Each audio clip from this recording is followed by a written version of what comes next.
1 second. Don't even worry about it for a second. I'm sorry you got that email. Oh my God, everybody. You are going to be shocked. What's this about making mocking videos? I never did anything. She says, I subtly mocking mom, which means I'm having a fun time chatting with her and some videos from a few months ago. You know, it's like I'm live streaming. Mom's there, makes a comment. I go, oh, that's funny, Mom. That's not subtly mocking her. It's ridiculous. This horrible, horrible human being deserves every bit of scorn she's about to receive. Every last speck of scorn this woman is about to receive. Do you know what Becky did? Can you believe the gall of this horrible human being? I will read to you now all the horrible email she sent to my father. I let you two to it, and I just want no part of it. Of course not, Dad. I'm so sorry she was such a scumbag to send you this email. All right, I have no intention of answering. Yeah, don't even reply. Yeah, don't even reply. So listen to this bullshit slander that Becky pulled. She emailed my father, misspelling and harassing, of course. There you are. And she says, hi. I was going to get you a bed. My name's Becky, and I'm a former friend of your son's. I'm a 27-year-old female who came to Laverne to visit Eric and Kimberly in June. During my time there, Eric tried to force me to take his Adderall and hallucinogenic mushrooms he had Delilah buy for him. After your son screamed at me while driving and persisted in front of the Laverne house, first of all, absolute fucking lie. I tried to force Becky to take anything? It's an absolute fucking lie. This scoundrel. As though this were going to work. My dad has nothing but contempt for you, you scumbag.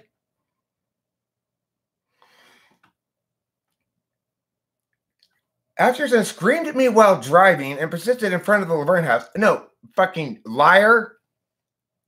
That's not true, liar. You liar. To the extent that I screamed at you, you screamed just as much. Like you screamed at me when you called me on the phone today, you stupid, stupid woman.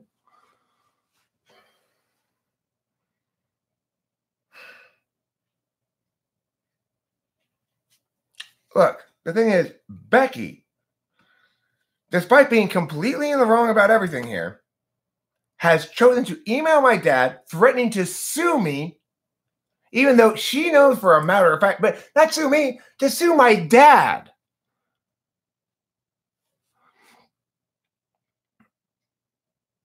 I was fortunate to see he had stopped. It's like I never left California. Your son has persisted to make slanderous videos about myself and Kimberly since June. I have never slandered this woman. Everything I've said about her is absolutely true, unlike everything she said about me, which has been filled with lies. She is a slanderer and a no-goodnik. Full of lies. She is full of lies. You are a liar, Becky. You are a liar. You are lying. You are a liar, a lying liar, Becky. I never persisted to make slanderous videos about you. I never slandered you at all, Becky. To slander somebody, you have to lie. I told the truth about you and your awfulness, and you don't like it. Well, TFB. Liars like Becky should be called liars publicly. Becky is a liar. Unlike me, I have not slandered her at all. Because slander requires someone to lie. The fact that I told the internet that you cheated on her boyfriend is not slander. It was true. I haven't slandered her at all.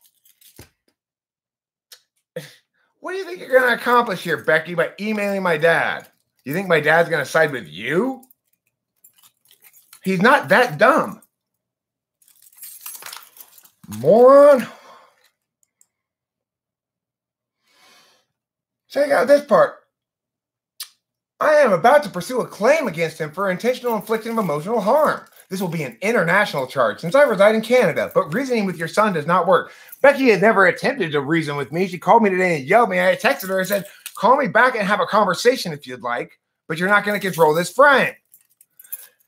Her threat here is the most ridiculous bunch of crap I've ever heard in my life. Intentional emotional harm. First of all, I don't care if I've intentionally inflicted emotional harm on you because the emotional harm that you've received has been maybe the result of my intentional actions. Namely, I told the truth about you, but the emotional harm you've incurred is the result of your actions. You've done and said things that you regret and wish weren't public. That's not my fault. That you've made bad decisions. It's your fault. You need to own that, Becky. That emailing my dad? How the hell did you get his email address? I wonder, interesting. I wonder if she had anything to do with the identity theft attempt. She might have. That would be, I mean, I don't know. I'm not slandering her. I'm not accusing her of it. But that would explain why she had my dad's email address. Go ahead and sue me, Becky. Go ahead. Please sue me. Because you know what's going to happen if you sue me and we go to court? All the true stories are going to come out. You're going to try to find bits of slander that I've engaged in. You won't be able to find any because everything I say about you is true. I know. Who TF tries to turn someone's family against them? It's absolutely just appalling. I'm not done yet. I'm going to read this whole email.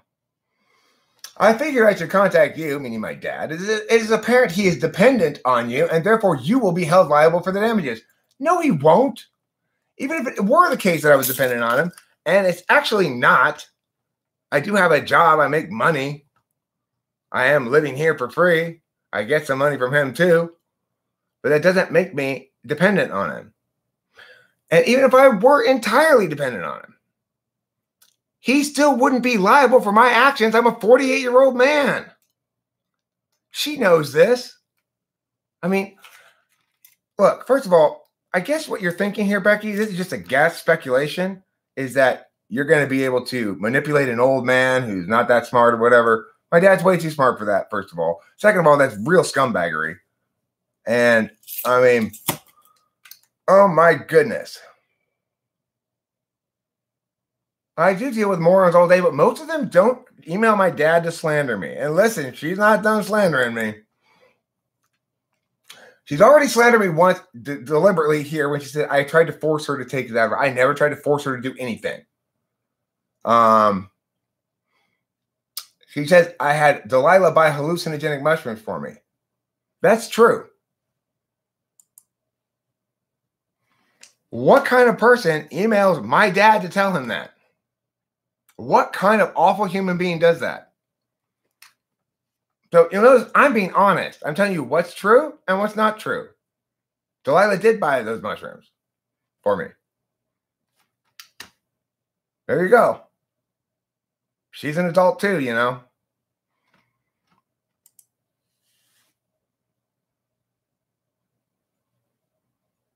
Additionally, it's probably important that you know he has various videos online smoking weed in the presence of his mother or what.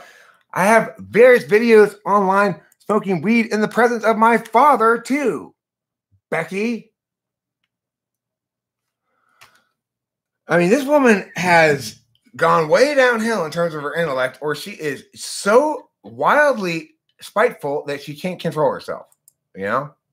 She thinks this is going to work on her behalf. She is absolutely wrong. So I'm reading the whole thing online for you.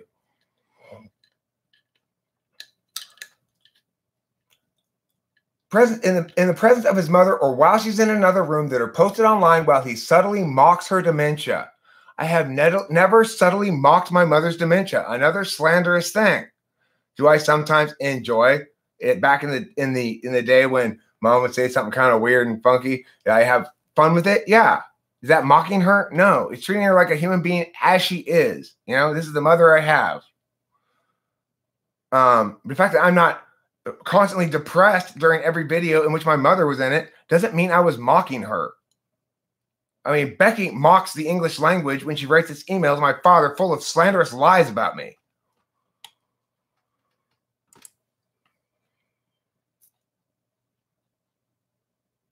Get this next bit. This is fun. If you search into YouTube Talking with Famous People, you will find Eric's channel with over 5,000 videos made by him that slander various people. Lies! Slander requires that I lie, and I am not guilty of slander.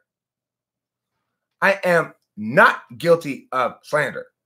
Slander requires that I am lying about people. I do not lie about them. I'm not lying about you, Becky. You haven't pointed to a single goddamn lie. I pointed to multiple because you are a liar and a scoundrel. You can't spell harassing, for God's sakes. You can't even capitalize words. You will also see him talk frequently about abusing both his and Delilah's Adderall prescriptions as a means to work around his crystal meth addiction. Lies! My taking Adderall has absolutely nothing to do with, quote-unquote, my crystal meth addiction that doesn't exist. I haven't taken meth in a very long time, and I have not been a meth head in any meaningful sense for fucking 20 years almost. The notion that I'm doing Adderall as a means to work around my meth addiction is slanderous lies. That you would send this email to my father? Lies. And just the most scumbaggy of scumbaggery. I am sorry I have to take this route, but your son has refused to be reasonable over the past 8 months of effort from my end? Becky, you've made no effort to be reasonable. I've made multiple efforts to be reasonable. You are a liar and a scoundrel. You are a liar of the worst possible order. A scoundrel and a liar. Now, this is fact. Becky O'Coin is a scoundrel and a liar. I am not talking any slander. I am not calling her names. I'm telling the truth about her. She wants to sue me. You go ahead and sue me, Becky. I'll see you in court, and I will tear you to goddamn pieces. And the reason I will is because the truth is on my side, and you are a liar, madam. A liar.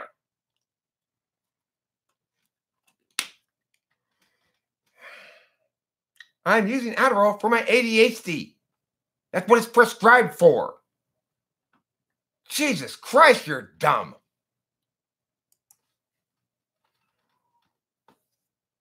So at this point, the matter is going to be pursued in court. Please do so. No, my dad's not going to respond to you, Becky.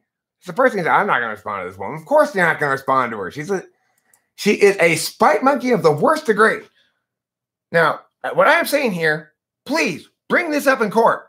I am accusing you of being a spite monkey. Why? Because you've been incredibly spiteful towards me since the day you stormed off after I called you out on being a rude house guest. Since that moment when I called you out on something, you have been utterly spiteful and hateful in every regard to me. So, no, Becky, if this is what you wanted, this is what you got.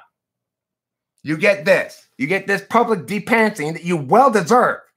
You emailed my elderly father to try to tell on me as though I had done something wrong. As though I have been harassing you. Harassing you? You even say in your email he quit from November to February, but he started up again. The fact that I haven't spoken to you November, December, January, February, 4 months, haven't spoken about you in 4 months, means I'm not harassing you. Use your brain. God, I would be so deeply ashamed of myself if I had written that email that I would probably go, start drinking again or something. That is a shamefully awful, bad, lie-filled email. And that you sent it to my elderly father, shame on you. Did you think I wanted to hide this information that you sent? No, I read the whole goddamn thing on the internet. Becky, is that what you wanted? Boy, I don't have to lie about you, Becky. You do stupid-ass shit like this. There's absolutely no reason for me to lie about you.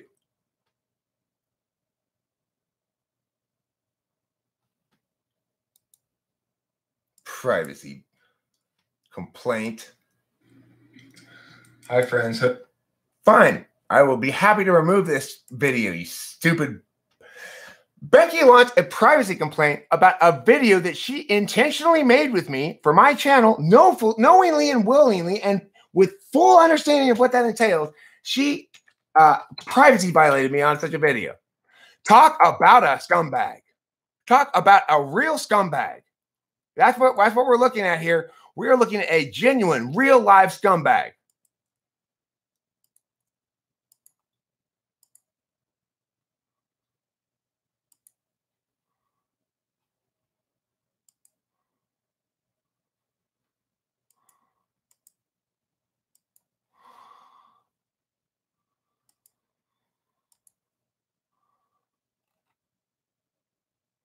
wow. I mean, yeah, it's like this woman had made a terrible mistake because she's completely wrong. That's the problem, right?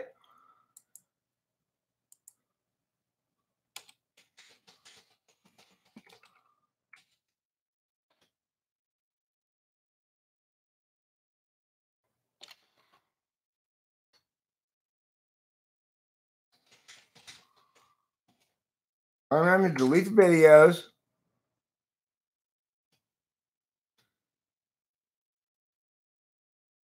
Of course, because Becky wants to be spiteful. Note, of course, it's not for any good reason, right? It's not because the video that she chose to make with me violates her privacy for real. That's not a real reason, is it? She's just being spiteful and hateful and a liar, because that's what she is, a lying, spiteful hater. Anger is absolutely appropriate here. My anger is starting to get into the darker parts? What do you mean?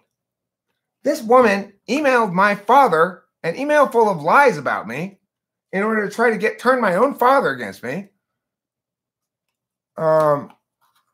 My dad knows perfectly well about my YouTube channel. I can't get him to watch it because he doesn't care. I am not. Everybody thinks that Eric must be hiding secrets about himself that they can reveal to somebody. I don't hide shit. I'm not hiding any secrets. Oh, fucking Becky. That's what's happening. She emailed my father, Rachel. Let me read you this email in full. Yeah, that's right. She emailed my father. Yes, that's correct. You did not hear me wrong. Hi, my name is Becky O'Coin, and I'm a former friend of your son's. I'm a 27-year-old female who came to Laverne to visit Eric and Kimberly in June. During my time there, Eric tried to force me to take his Adderall, bullshit lie, and hallucinogenic mushrooms. I never tried to force her to take anything that he had to lullaby for him. After your son screamed at me while driving and persisted in front of the Laverne house, I chose to rent a hotel in Ontario Uplands area for the remainder of my California visit. Unfortunately for me, it's like I never left California. Your son has persisted to make slanderous videos about myself and Kimberly since June. Lies. I've never slandered either party. I say the truth. Slander requires a lie. I was fortunate to see it stop from November until today. But unfortunately for me, he persists to slander my name and speak of me this public forum. Talking about you in a public forum is not slandering you, you liar. I have not lied about you, therefore I'm not slandering you. You're a liar.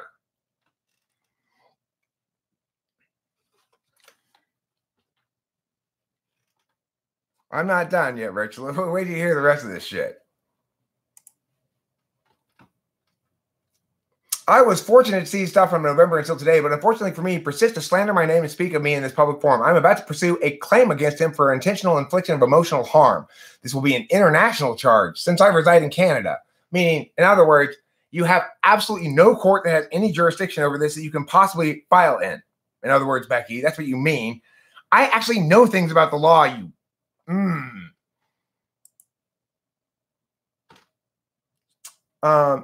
This is a great part. But reasoning with your son does not work.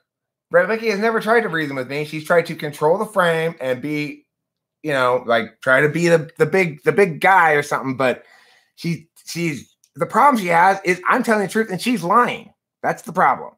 So, is this a privacy violation because she's a liar? No, not a privacy violation. You emailed my family. I can read it out loud if I want. Your lies are contained within this email. So when I call you a liar, I have the proof right in front of me. Clear as day. I wasn't slandering at all. Now listen to this part. I figured I should contact you as it's apparent he is a dependent of you and therefore you will be held liable for the damages, she says to my father. This is an absolute nonsense lie of the highest order. Even if I were entirely dependent on my father, which I'm not, but if I were, it still wouldn't make him liable for my behavior. That's why when I'm 48 years old, if I say rob a liquor store, my dad doesn't go to jail.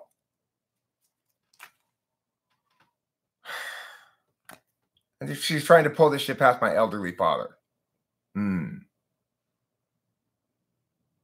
What do you think was going to happen here, Becky? You think he was going to engage with you about it instead of me? Is that what you thought? Think he was going to respond to you and have a conversation with you and let you slander me? No. No, Becky. How did you get my father's email address? How? It makes me very suspicious that Becky may have been part of the identity theft attempt of my father. So, I mean, I have no proof of that. It's just a thought, but I don't know how else she would have gotten his email address. You know? Timing's right. It was when she was super mad at me. It wouldn't surprise me. She's capable of this level of spite. She's capable of anything. My father was annoyed. Saying, I don't need anything else on my plate. I'm taking care of blah, blah, blah.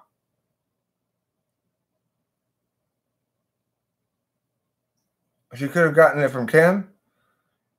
Yeah, it's possible. I mean, at this point, I wouldn't really put anything past her, though. If she's willing to send this video to my father, then she's willing to do just about anything. She's willing to slander me in an email to my father. Then, you know. Actually, I don't think she could have even gotten it from her. She couldn't have gotten it from Kimberly because it's the email address we got as we were doing the whole identity thing. We got a second email address.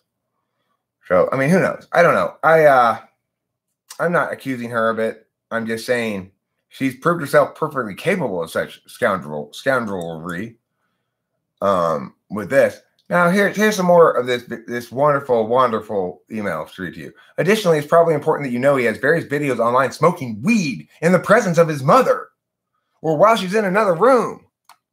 They're posted online while he subtly mocks her dementia. While I subtly mock her dementia. Another slander. Another lie. I do not mock my mother's dementia.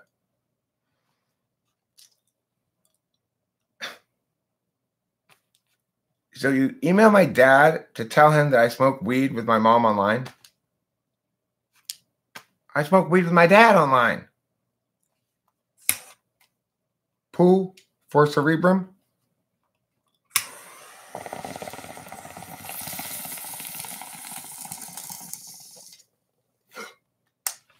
I love my mother and take as best care of her as I could when she was here with us. I did everything I could to be the best son I could for my mother.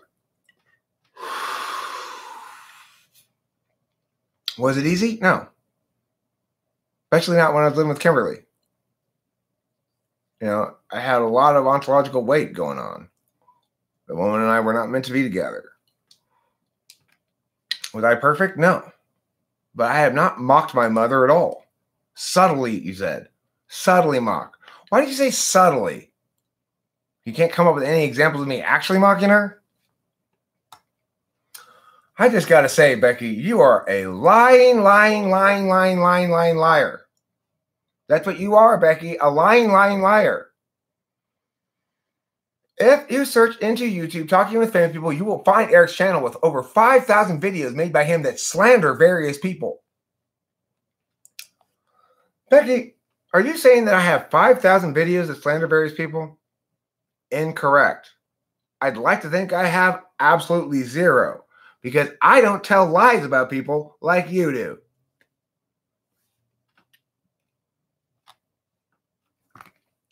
This is one of my favorite things. Put you there on timeout and probably going to remove you entirely, Kate Studios. You don't deserve to have your voice heard, frankly, because you just said that thing.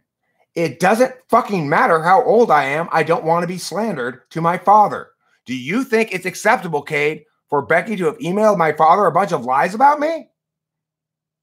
Out of the blue for no reason, except I happened to talk about her briefly in a Frank James video this morning? I didn't even talk shit about her. The fact that she exists and I can reference her in a video is not within any dispute by anybody. I don't care if the Rock is that. I mean, look, I get that Becky is appealing, convincing, or whatever. I don't go in the Raw rooms anymore. I should just fucking cancel the Raw rooms. Let them find their own fucking whereby room. These spiteful people. I provide an environment for them to go hang out in, and they want to tell me that somehow I'm immature. I need to grow up. No. Becky emailed my father, my elderly father, a bunch of lies about me. It is perfectly reasonable for me to be angry. So, no, Cade. And if you think it's acceptable what she did, then you're just as much of a scoundrel as she is. No sane human being thinks that it's acceptable for Becky to email lies to my father. Multiple lies. Objectively determinable lies.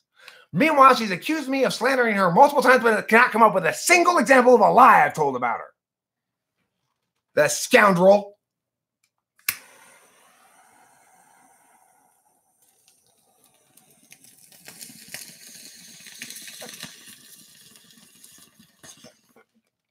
All you have to do is hear this email read out loud, and you know who's in the right and who's in the wrong.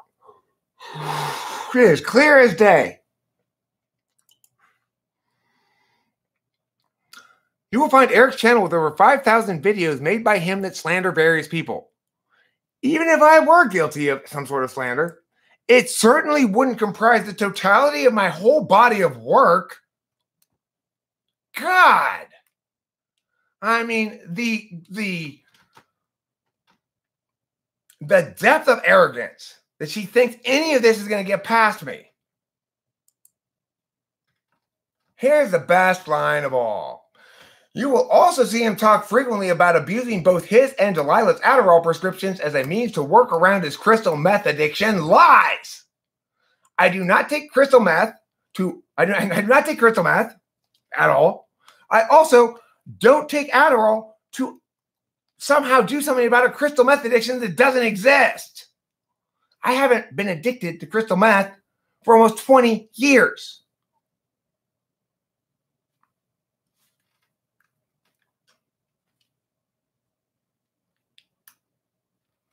Right. When something is so blatantly wrong and indefensible that all you can do is express righteous indignation, then that's what one is going to do. Her behavior is so obviously, objectively wrong and indefensible that she deserves nothing but shaming from everybody. I'm going to go smoke a cigarette. Unfucking believable. Unbelievable.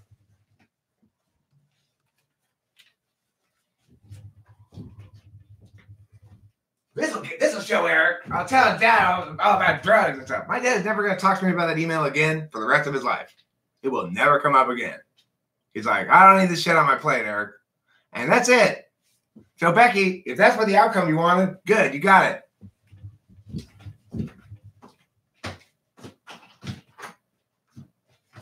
Do you see what your lies bought you, Becky? Do you see what your lies bought you? They bought you this fully deserved and unbridled public shaming.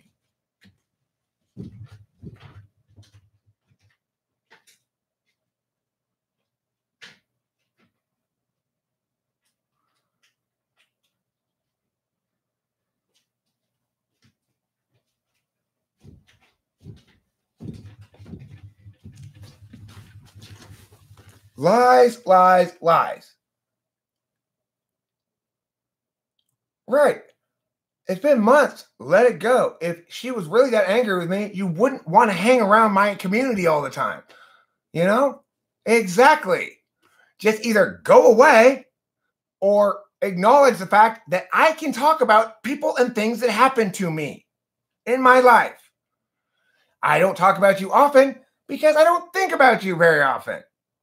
But when circumstances draw an association, it's pretty clear as day for me. Like when I was making a video about Frank James, being an INFJ and how the perfect girlfriend for him is an ENTP, since you're the only really textbook ENTP female I can think of that's domestic, that's on the internet, that anybody would be able to reference, I reference you. I didn't even do it in a nasty fashion at all. That you think you get to demand the right to be removed from my personal experience is appalling and wrong.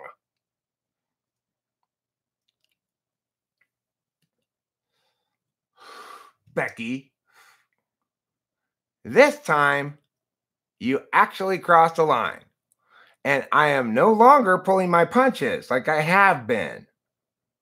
Okay? You're a scoundrel and a spite monkey. You have proved yourself unreliable as a relationship partner by cheating on your last boyfriend. You were a horrible house guest, which is why I brought it to your attention, at which point you freaked out, raised both middle fingers, and ran off. You wouldn't talk to me like a human being. You had to be the dominant frame master or something. Despite my many overtures to actually talk to you like a human being, you knew if you did, you'd have to take ownership of some shit. And now you try to pull this. Big mistake, Becky. Why? Because I'm threatening to do anything? No. It's going to do this. Just going to continue to explain to everybody what a scoundrel and a liar you are. That's what I'm going to do. Can't accuse me of slander because it's true. You sent me the evidence when you sent it to my dad. I've got it right here in my email. Thank Becky. You want to sue me? Go for it. Sue me, you liar. Let's see how well you do on the witness stand. Then I'll actually have you where I want you.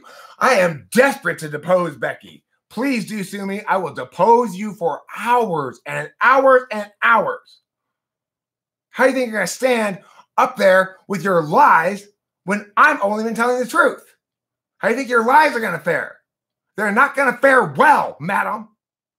When the judge directs you to answer the question and you realize you got to either contradict yourself or lie some new way or whatever, you're going to have a lot of problems, Missy. Meanwhile, I don't have to keep track of a bunch of lies. I haven't been telling any.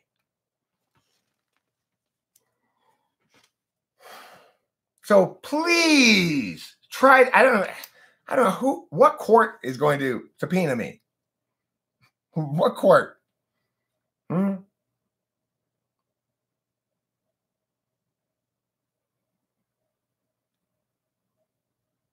I've probably uploaded a lot more than that. Psychological feedback loops. More than 2,500 hours, that's for sure. A lot more.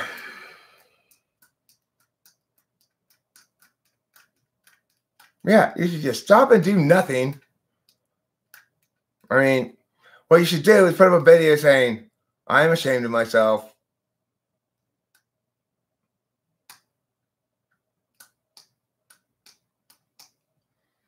The sheet's damp is plenty damp. I'm mad, but I am unharmed by this email, this slanderous garbage. So this is the thing. Becky was desperate to harm me with this email in whatever way she could. She can't harm me in any legitimate ways. So she tries to get me in trouble with my dad. Yeah, she's a scoundrel, a bounder, a spalpeen, a blighter, a cad, a blackguard, a knave, a varlet, or a rapscallion. She's all those things.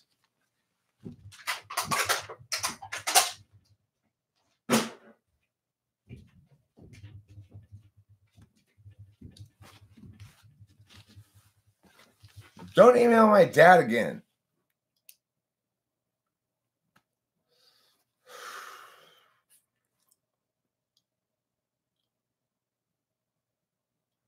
I think I'm gonna.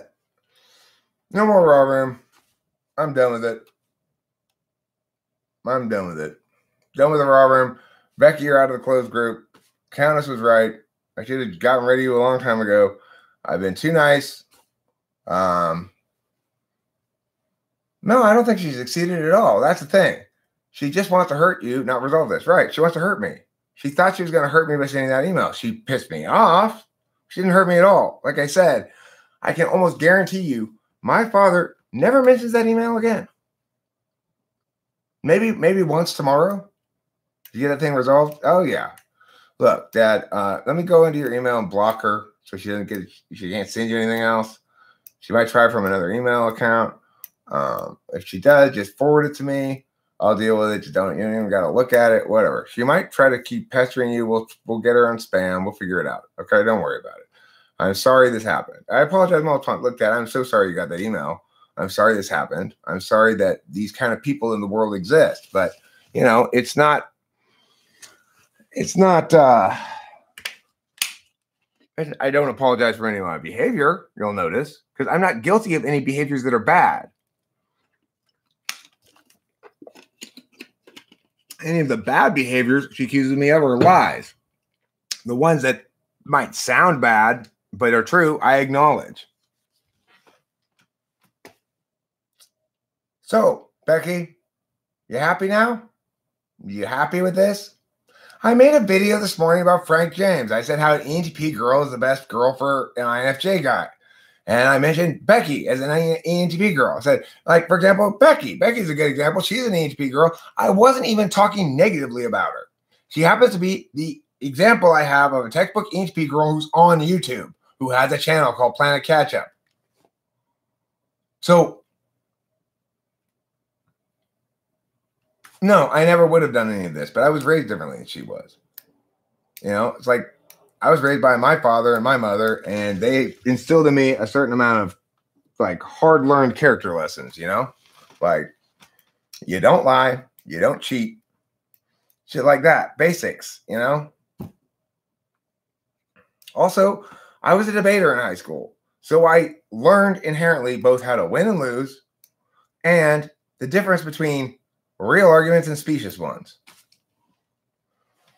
I worked my TI and my NI in that capacity. I learned that sometimes determinant factors are most important, and we need to pay attention when that's the case. NI.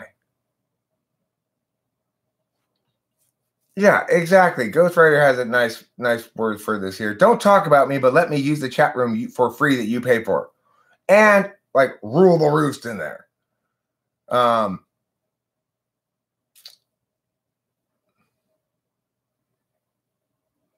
Okay, that was my one. Jeebus, you correctly called me out. There was one thing I said in that whole video that was questionable. When I said, well, not that I bothered her in the past. That's true. That was questionable. But, look. Here's the thing. Elizabeth B. Milburn came in here the other night. And she's like, yeah, I quit drinking 3.5 years ago. She just getting divorced now, and she's been in that marriage for 20 years, right? She's like, yeah, I had to quit. Alcohol made me fall on a dick. I'm like, wait a second, you quit 3.5? Oh, you cheated, huh? Yeah, I did, and I feel ashamed of myself, and I learned something from it, and this is why it happened. It's like, that's how humans do things. They don't try to run from the reality.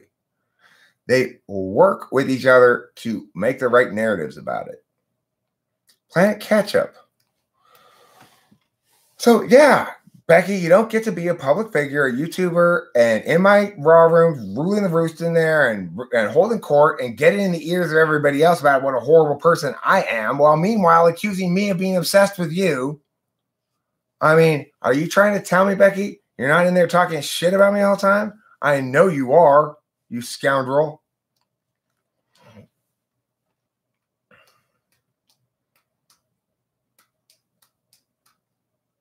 Ne'er-do-well. Morally bankrupt reprobate.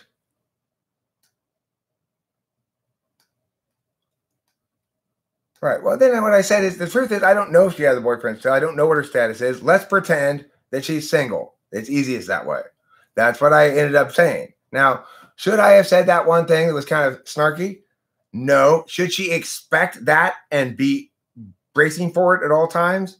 Yeah, because that's what happened.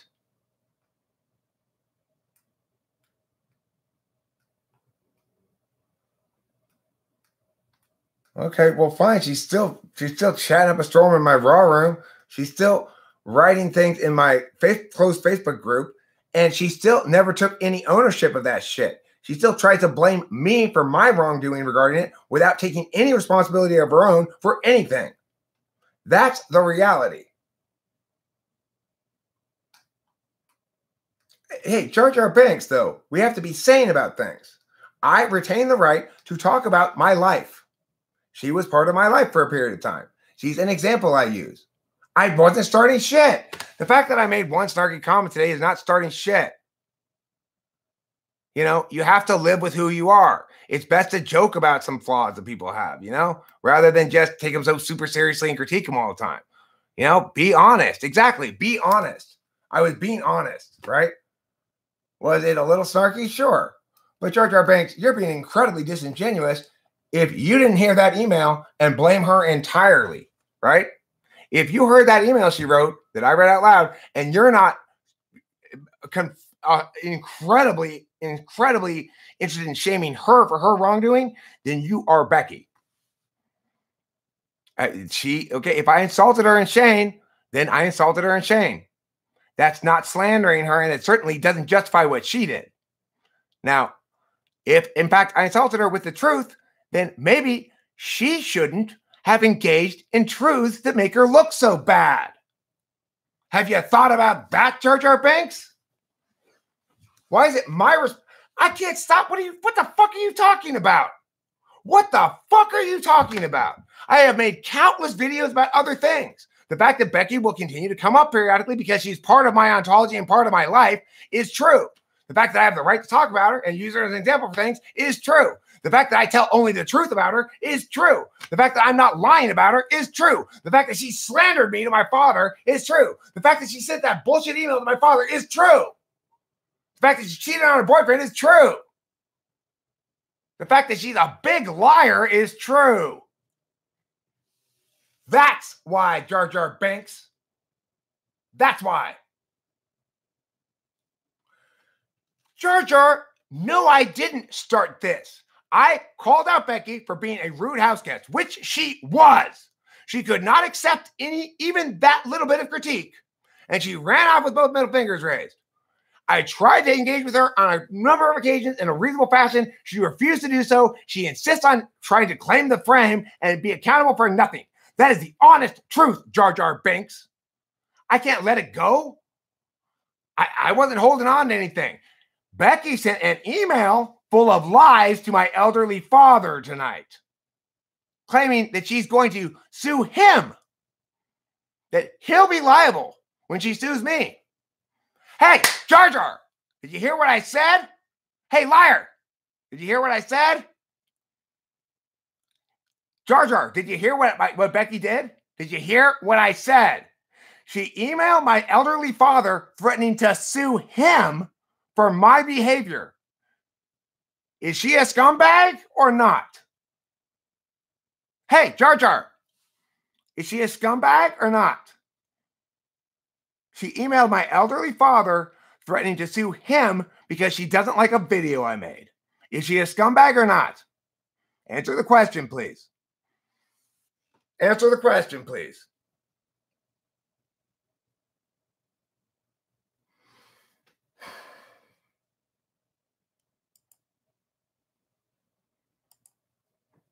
Bye, Jar Jar. You're gone forever.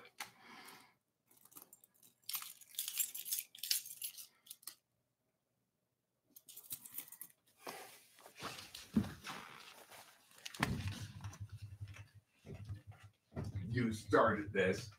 Becky, you're such a liar. I didn't start anything. You were a rude house guest. That's what started this. You didn't like a song I made about you, kind of teasing you about being a rude house guest. That's what started this. Don't lie. Worthless liar.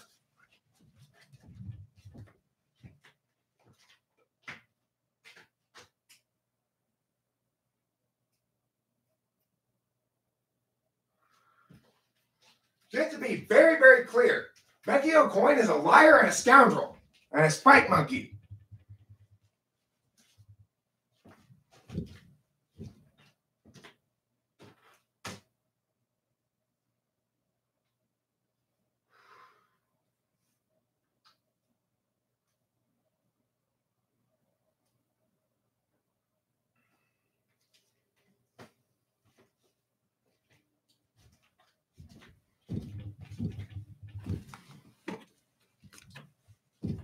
What a lousy human being.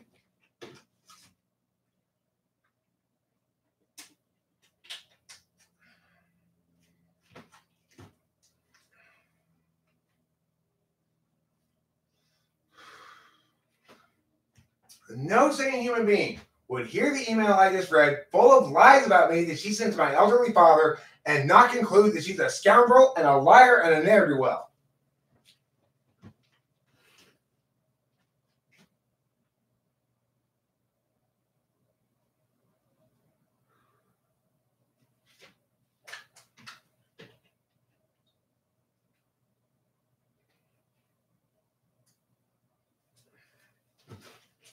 She also has some of the worst sense of legal jurisdiction that I've ever heard in my life. She is not going to successfully be able to sue my father from Canada for a YouTube video I made that was full of nothing but truths about her. And it's not even up anymore. It's like I deleted all the videos I could. She privacy violated me on a video called Intuition and ISFPs that she chose to make with me for my channel. And she submitted a privacy violation to YouTube over it. Talk about a scoundrel and a liar and a ne'er-do-well. That does not violate her privacy to put a video that she willfully chose to make with me for the purpose of publishing on my channel. Lying scoundrel.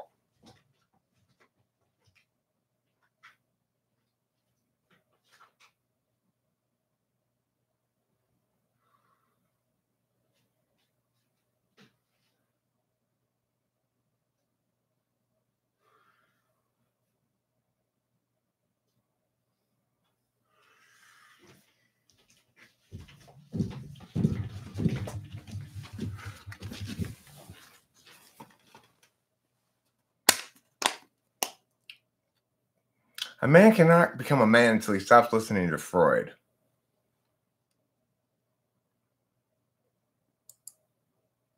That's a true statement.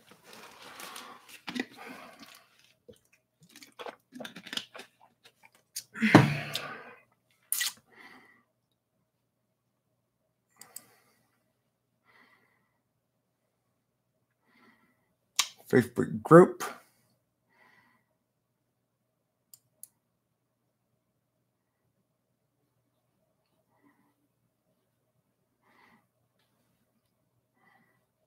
Search this group. Becky.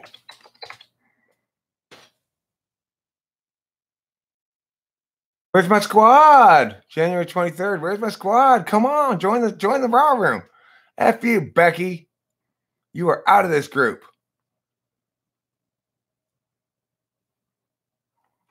How do I kick somebody out of this group? Moderate group.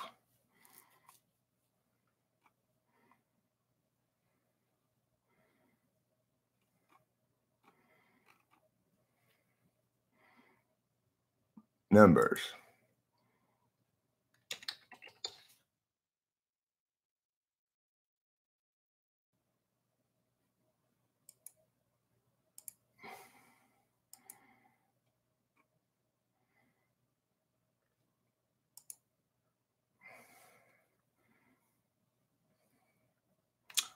Approve member report. Revoke membership. How do I revoke somebody's membership?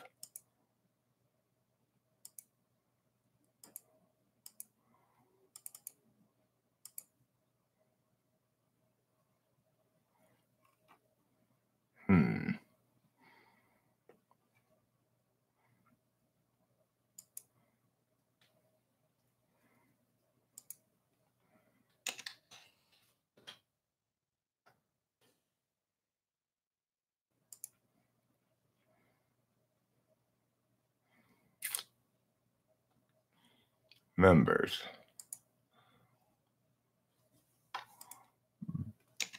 Becky. Yeah. Remove from group. Delete all of Becky's posts.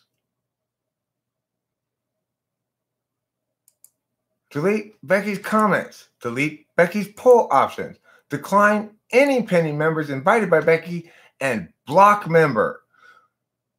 Apply these changes to other groups you manage and moderate. Check, check, check, check, check. Goodbye, Becky. That helps. Okay, that feels good.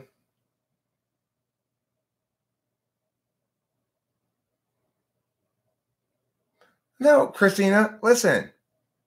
What I talked about with Becky this morning, what I talked about her was basically I presented her as an example of an ENTP female that Frank James could go out with.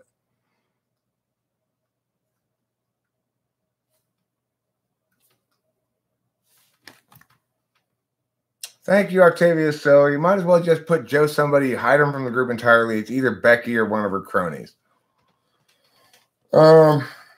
It's absolutely no, Christina. Listen, you don't know what I didn't say. Remember that, okay? What I've said is stuff that was not secretly given to me. I was not told any sort of like this is told to you privately or anything like that. I did not violate any expectations of confidentiality or anything of the sort. I did nothing of the sort. So wrong, false. Absolutely not. There are I'm sure somebody told her probably. I'm assuming she doesn't watch any of my videos. I'm assuming she's, good. I'm glad she's holding a viewing party. Where? Not on Facebook. She's not in the Facebook group. So, let her hold a viewing party. Because the problem is she has to defend this email she sent to my father, which is full of lies about me. Which I've read a couple of times. Okay, look, this is the truth. I was annoyed by her as a house, and I tried to have a conversation with her about that. I made a song kind of teasing her about that a little bit. I played it for Shane, who said, yeah, don't play this for Becky. She's going to freak out. I said, fine. Then I tried to talk to her, and she didn't want to listen. She just wanted to set the frame herself and scold me and shit. Wasn't going to happen. If I tried to reignite some sort of beef with Becky, no. I have, from the very get-go, been extremely fair and reasonable to her in all things. I've acknowledged where she was right about things. I have acknowledged what utility she provided to me when she did provide utility. I have acknowledged that I thought she was clever and interesting. I thought she's a good person. I not condemn her for all time. But this is obviously a significant part of Talking with Famous People history, as is evidenced by the fact that she sent this email to my father. Now, she does not get to erase herself from my experience. Sorry. I own my own experience. I can tell my stories.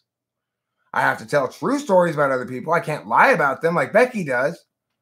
But I get to tell my stories. Sorry. If somebody wants to ask me for confidentiality, I will respect that if I offer it, if I give it to them. If they say something to me in private, I will respect that. I will always try to talk to somebody in private first before I talk about them publicly. It's only when they refuse to talk to me like a human being that this happens. Okay, well, that wasn't me, Space Cat. That was not me that kicked you out. I didn't kick you out at all. I have already said I don't think Taylor should have kicked you out. Okay? So I will, if right now while I'm here, if I can see any sort of block thing, I will unblock you. I've already said those things, So I don't know what else you want me to say to you. Granted, I haven't done anything about it yet, but I've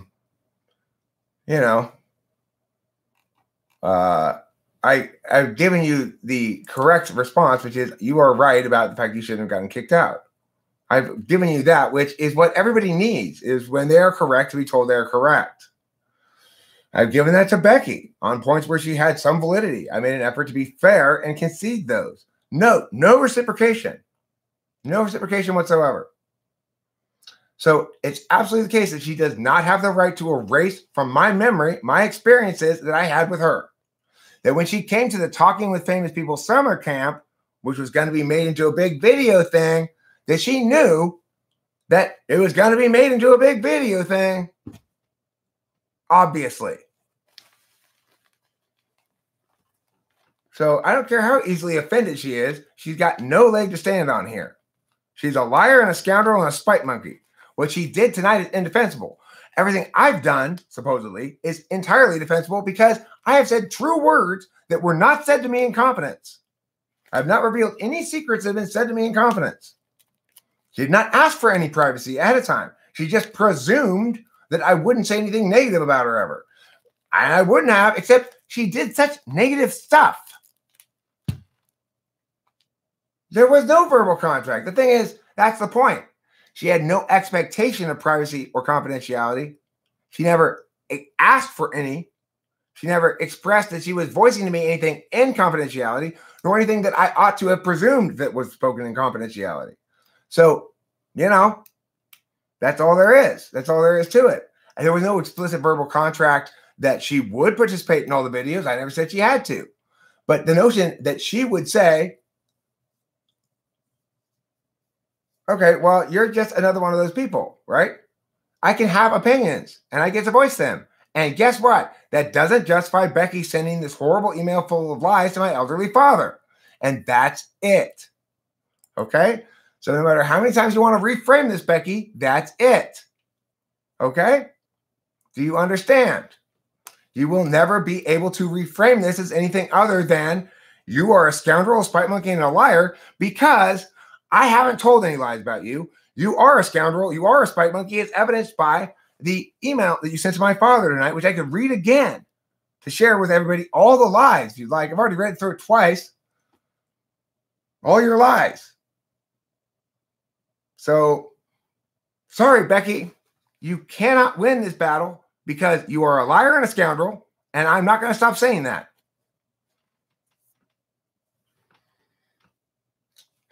Space Cat, if you saw Matthew's penis, I mean, were your eyes seared in some fashion? You've seen penises before. If you didn't want Matthew to show it to you, fine. Then block his ass or whatever. You don't need to make sure that he is publicly shamed because he made a mistake in thinking maybe he could get sexy with you or something. I'm sure that was a mistake. But it doesn't deserve his public shaming. Unlike Becky's lies and her email to my father, which do deserve public shaming. Let's read it again. Thank you. Thank you. Okay, well, he may not be the greatest guy, but that's genuine he said, she said shit. Because that's like sexual stuff, you know? It's not like you're accusing him of raping you or anything. If, you know, it's like if he was gross and creepy or whatever, then don't hang out with him anymore. Don't talk to him anymore. You don't need to make him a public spectacle and ridicule him like this. It's not cool. No, it's not. Becky is not he said, she said at all. Because Becky did something really stupid. She sent an email that is full of lies that I can explicitly point to as lies to my elderly father.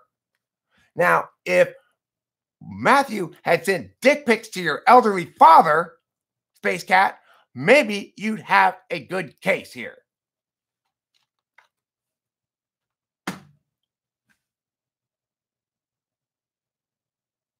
I don't know what Matthew said even. I don't know, Space Cat. I don't care about that stupid shit.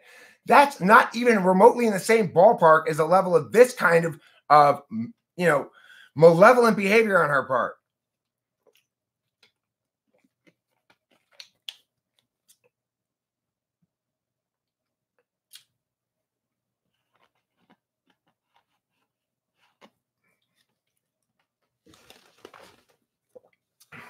Okay, well, fine. Then don't watch it, Space Cat. Goodbye. Have a nice day. Don't let the door hit you on the way out. You know, of course, I would point out the objective reality is there are 38 people in here. I haven't had 38 people on a live stream in a long time. So that's not true either. No, I know. I'm not worried about going anywhere. It's already dead in the water. It hasn't gone anywhere. My dad forwarded it to me. He said, what the hell's up with this? And that's it. So that's all I ever hear about it. I might hear another question tomorrow. That's it. It's not going anywhere. I'm not worried about it going anywhere. You know? No, I don't admit that, Space Cat. I don't admit that at all. Okay?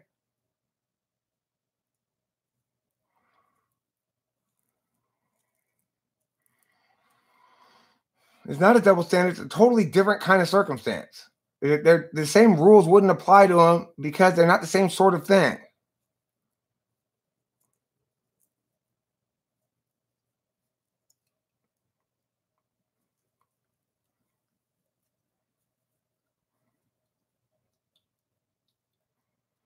Well, I haven't ended it yet. I just kicked Becky out of the group.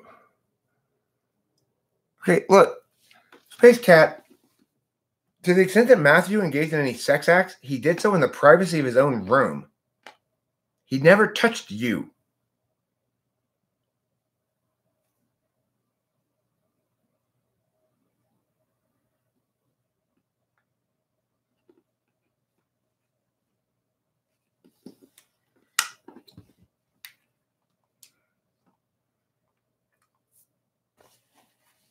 What falls apart? What falls apart? The raw room? Oh, it's not going to fall apart. I'll just stop paying for it. And then you guys can find some other space. That'd be fine. Obviously, nobody in there has even any modicum of respect for me. So why should I continue to support it? I am not the paradigm of morality.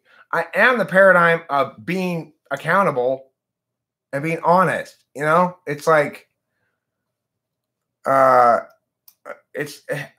not perfect, but I admit when I'm wrong and I admit when I do wrong.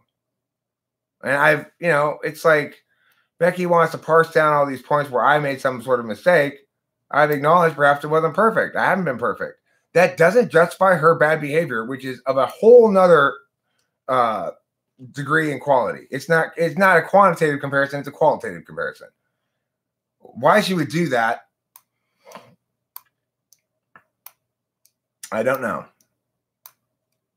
But yeah, I think I'm going to cancel the Raw Room tonight. And, well, this is the thing, Space Cat. I did the same thing I always do. And it beautifully worked. I give people enough rope until they hang themselves. Becky can't get away from this one. She can't avoid the fact that she was a scoundrel and a liar and full of malfeasance. And she can try to justify it by pointing to my behavior, but I didn't tell any lies. And if she didn't want that to be part of my story, she shouldn't have done that. Right, they go someplace else. I'm not trying to deny them the ability to talk to each other. I'm just saying that's it. I don't need any of you scoundrels around. I just don't need you around. I'm a good man doing good work in the world. Telling people good things, the truth. Telling people transparency is good. Telling people accountability is good. Making people be accountable for their words. I'm doing God's work. If you are the devil, then I don't want you anywhere around. End of discussion. Will I continue including my life's stories in my talking? Yes, I will. And that includes the characters from my past. That includes Becky. It includes Kimberly. I do not lie about them. I try to be balanced in when I talk about everybody. I'm not always, but I try to be. Thank you, Winston's mom. Yeah, well, there's no reason for it anymore. It originally was part of an idea that I really was enthusiastic about, which was an auto record room that uploaded to YouTube. YouTube changed and Chloe got that thing killed and everything. So there's no real reason at all for the Raw Room anymore.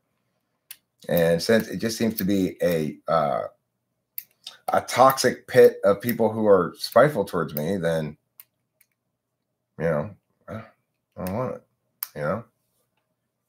I have no need for it anymore. No need for it.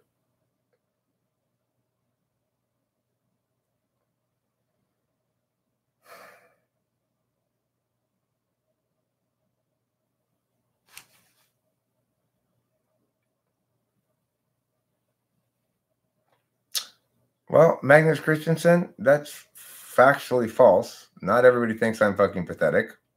Anybody in here who's not Becky or one of her cronies think I'm pathetic?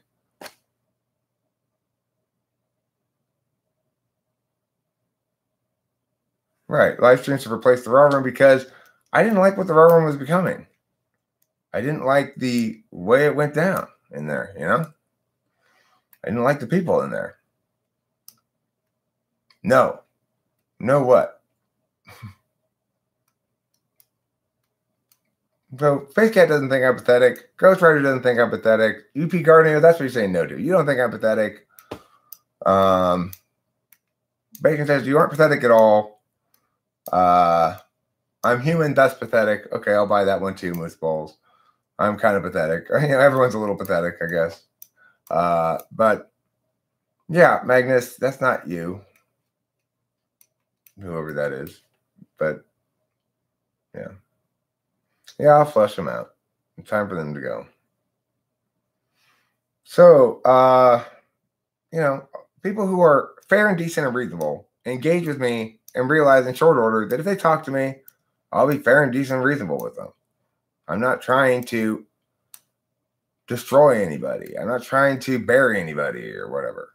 But if you are terrified of the truth and accountability, then chances are you're going to run afoul of me.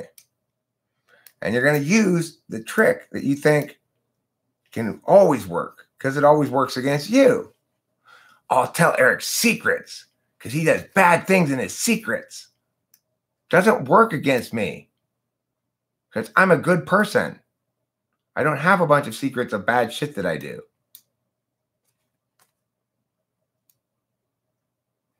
If I can't defend it to my dad, I shouldn't be doing it. You know?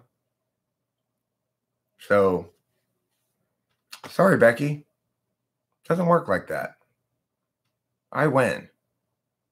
Not because I've been more fighty. Not because I'm a better debater. Because I'm righteous and you're engaged in evil and spite. That's why I win.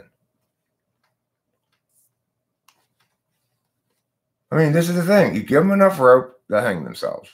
She accused me of being obsessed with her, but she's been talking shit about me in those several months that I supposedly have not talked about her. I mean, it's like she was really rolling with her FI today. Is what happened. Her FI got a hold of her and she made some bad decisions. And now she's paying the consequence of it. Yeah, I really do like honesty. So, you know, tell my secrets. I don't really have any secrets. Well, surely your dad doesn't know this and this. Well, I mean, I've not gone out of my way to tell him all of the things that were true in your email. Like, for example, Delilah got those mushrooms. That's true. I got Delilah to get mushrooms for me. I've talked about that on the internet before. You know, it's like young people know where to get them. I don't really know where to get them. So, that's one thing she said was true. Now, this is how a decent human being deals with shit. You sent an email full of my secrets. I went through it, read it out loud on the internet for everybody to hear and point out which one of the things you said were true and how the rest of the things you said were all full of lies. Now, everybody can see that you are a liar, and I, once again, am proved to be honest, transparent, just, and upright. I didn't leave out a single word from that email. I read every bit of it. I didn't leave out some part that I didn't want people to hear. That's all you got, Becky? Is that what you got? A completely hollow, laughable legal threat that would backfire on you so explosively you would never recover from it? And a bunch of lies about me that make you look bad and reveal that you are a liar and a scoundrel? That's what you got? That's all you got? Bam! Down you go. Down you go. You bought this yourself. You bought it, wrapped it, and gave it to yourself for Christmas.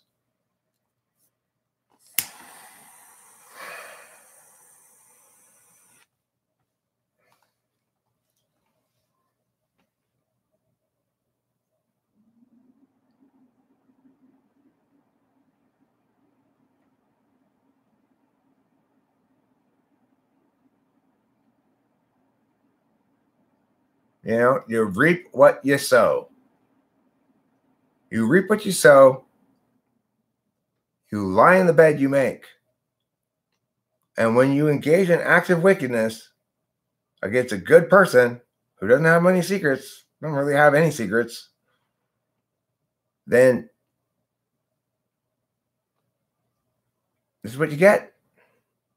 You get my highest numbers in a long time calling you out on your slander, your lies, and your spiteful attack.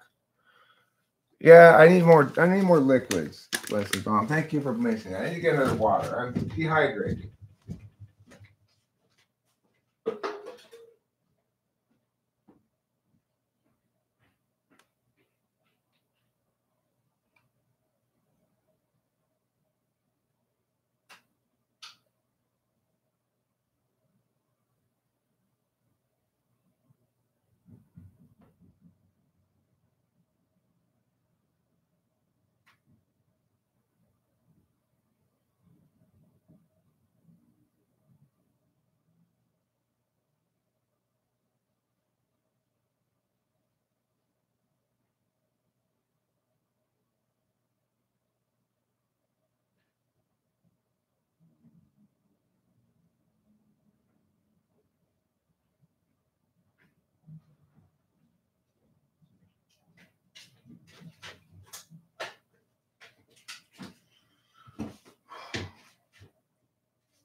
Well, this is what I like about the strategy of giving people enough rope to hang themselves.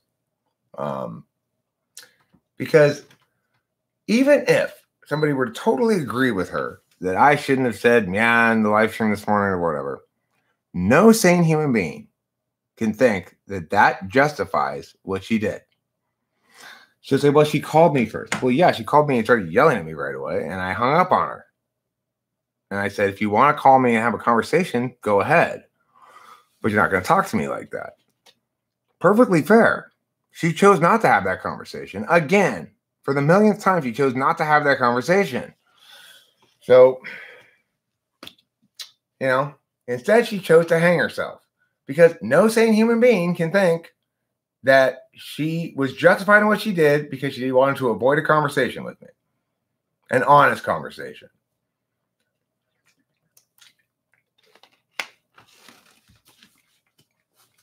So even her closest allies are going to be like, yeah, you kind of crossed the line there, Becky. I can articulate specifically what the lies are. Well, you can restart this video and watch this, read the email. She emailed my father an email full of lies about me. She accused me of trying to force her to take Adderall and mushrooms, which I never did. That's a lie. She accused me of making slanderous videos about her and Kimberly, which I never did. My videos tell the truth. She accused me in the title of it of harassing her, but she says, I was fortunate to see he had stopped from November until today, but unfortunately for me, he persists to slander my name and speak of me in this public forum. I am perfectly reasonable for me to speak of you in this public forum, and I do not slander your name at all. Slanders require lies. She then threatened to sue my father for my videos. That's what she did, Susie. That's what she did. She threatened to sue my elderly father for my videos, told him I was a methamphetamine addict, and lots of other lies. She's a scoundrel and a ne'er-do-well. Those are lies. Any person who understands anything about me, about this channel, about how I am, about what I talk about, etc.,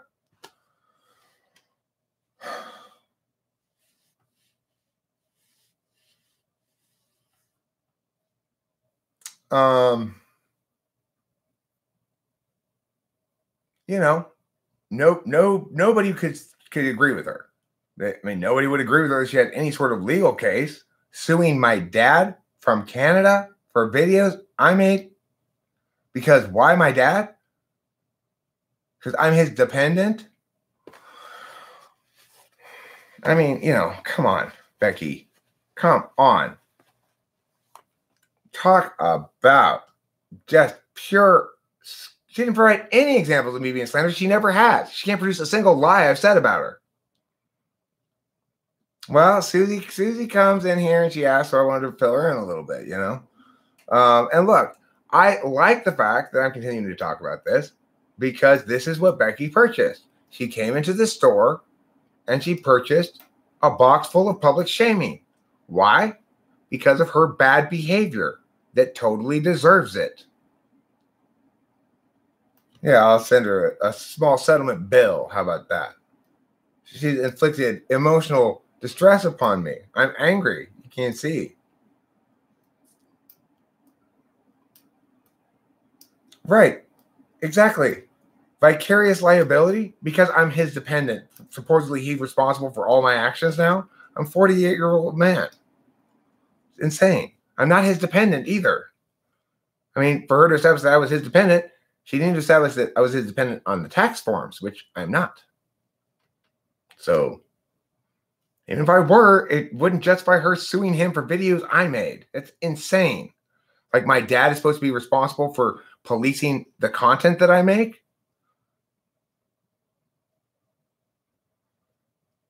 I want her to take me to court.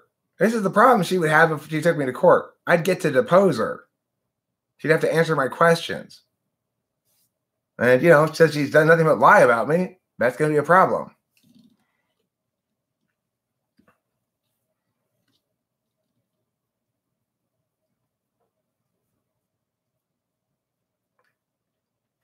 You know?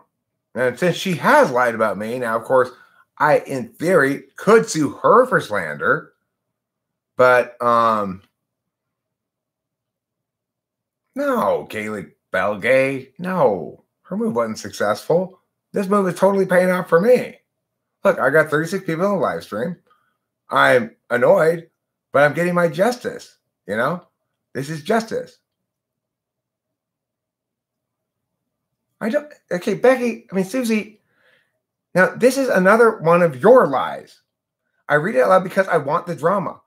I don't want any drama like this. Do you think I wanted Becky to email my father an email full of lies about me? Are you forgetting the core actual issue here? That I actually have justification for being angry and just ignoring that? More an opportunity for drama. Just because drama ensues doesn't mean that's my intention. You're being dumb. You know that too. You just are being quite spiteful to me in general. You know, it's like, yeah, your perception is a lie. If you're saying, Susie, that you read it out loud because you want the drama. I read it out loud because it's right in front of me. And it's pissing me off. Because I want it to be made public. She's lying about me to my father. She deserves the public shame that comes along with that bad behavior. That's why. I mean, to reduce it to me trying to get views or drama is to invalidate my actual righteous indignation over her actual bad behavior entirely. That's what makes it a lie, Susie. You know this. That's why. Did you not hear what I've been saying, Susie? She sent my elderly father an email full of lies about me and threatened to sue him for content that I make. You didn't hear any of that?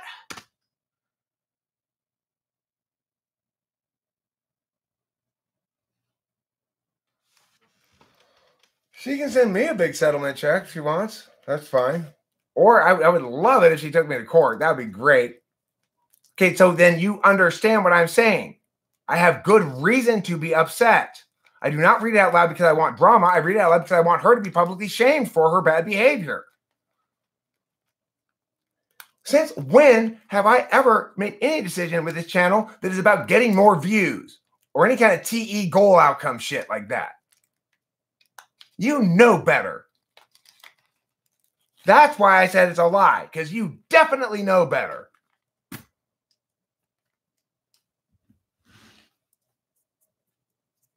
Yeah, I'm not taking Becky to court. She threatened to sue my father.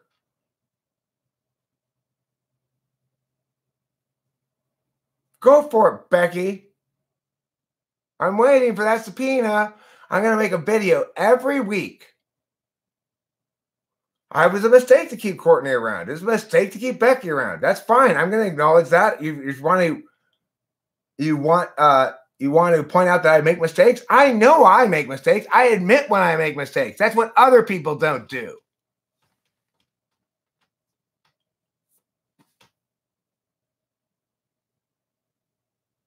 Right.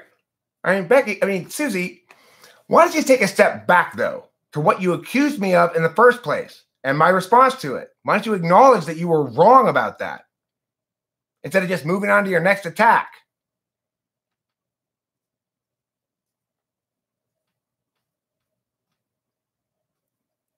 You're right. I don't. That's my claim. And you know that's true.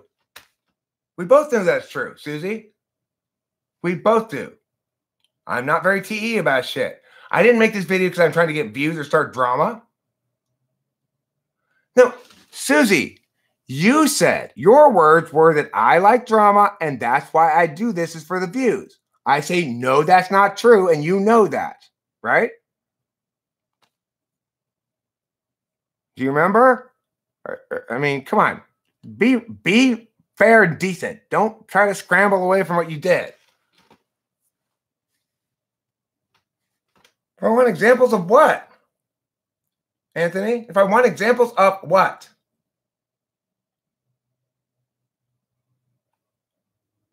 Anthony? Are you defending this woman's horrible bad behavior? Are you defending the email she sent to my elderly father threatening to sue him? Are you defending it, Anthony?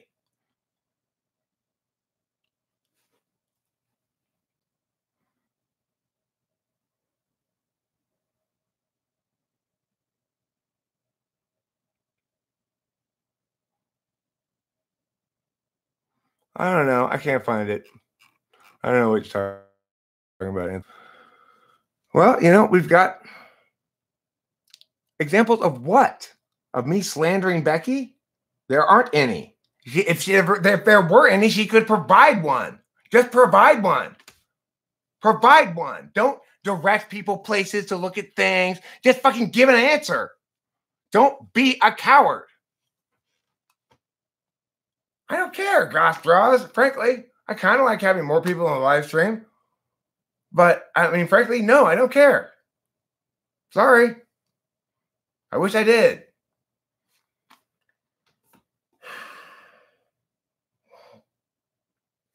Instead of directing him, Anthony, why don't you answer his question and give him an example? Not that hard. Eric said meow, meow, meow, meow, and that was a lie about Becky. That's all you got to do. Go ahead. Anthony, give him an example. Provide one. Don't direct him someplace else. Provide one. You believe it, right? Go provide one. Even Spacey said, Eric just exploits these technical truths to avoid telling lies. In other words, even Spacey agrees. I haven't lied about Becky. It's useless. No one's going to dig through raw footage. So in other words, you don't have any examples of me lying. Is that what you're saying, Anthony? Come clean about it. Don't stand here and dissemble. Are you saying you have no examples of me lying about Becky? Is that what you're saying? He's the one who's saying there are examples of me lying about Becky. I'm saying provide one. That's not a straw man, Susie. Dear Lord, how is that a straw man? He's saying there are examples of me slandering Becky. I say provide one. How is that a straw man?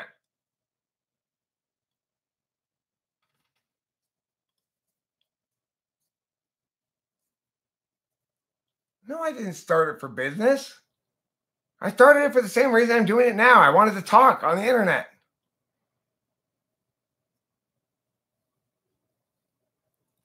No, I'm not saying. I never said there were none. I said, if you want to establish that I have lied about Becky, provide an example. And he won't provide one. He doesn't have one. That doesn't mean there aren't any. I never said that. Now acknowledge that you strawmanned me.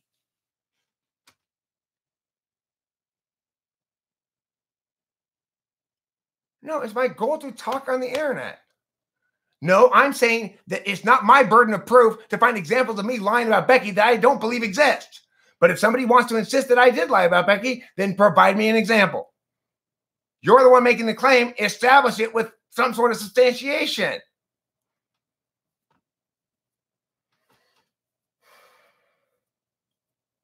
No, it is benefiting me. I have established that Susie is full of shit. He's just like, I don't need this on my plate. Probably never hear about it again. It is not all interpretive and subjective. There is a specific claim being made. I am claiming that Becky has lied about me. I can provide specific examples.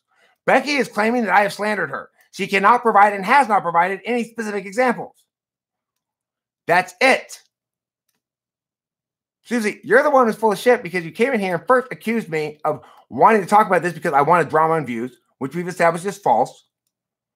You then accused me of straw manning him when I didn't. And I pointed that out and you've not acknowledged that. So that's why you're full of shit.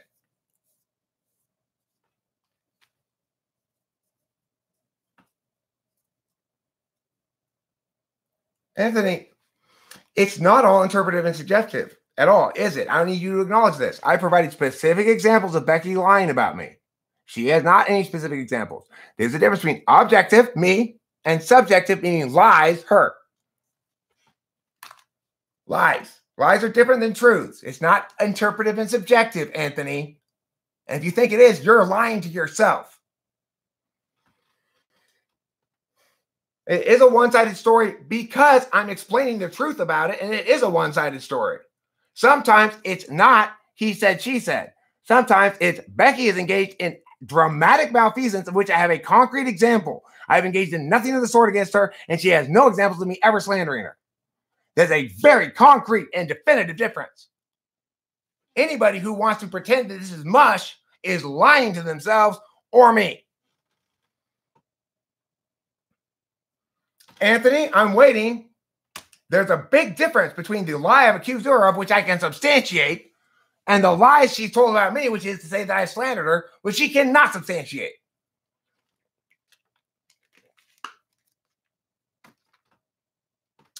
That's not relevant to the central question here. I get to talk about her because she's part of my experience. I get to say things I actually saw, conversations I had. They were not had in private. They were not, she asked for no confidentiality or privacy at any point. She went to a summer camp, the purpose of which was to publish videos about the summer camp. She was a horrible house guest. When I tried to talk to her about it in private, she ran off and got into a hotel for the rest of the time. When I tried to talk to her thereafter in any sort of a reasonable way, she refused to do so. When I complained about it on the internet, that's called how Eric operates. I live my life and talk about what I do and who I see and what I talk about. If somebody wants confidentiality, I'll respect that. If I offer it, if I agree to it, you don't non-consensually demand and claim and seize some privacy or confidentiality that you never indicated in the first place should be there, and that all of your behavior and words were contrary to. No, I can, Anthony. I have. It is not the case that I tried to force her to take Adderall. That is not an interpretive statement. I did not at any point try to force her.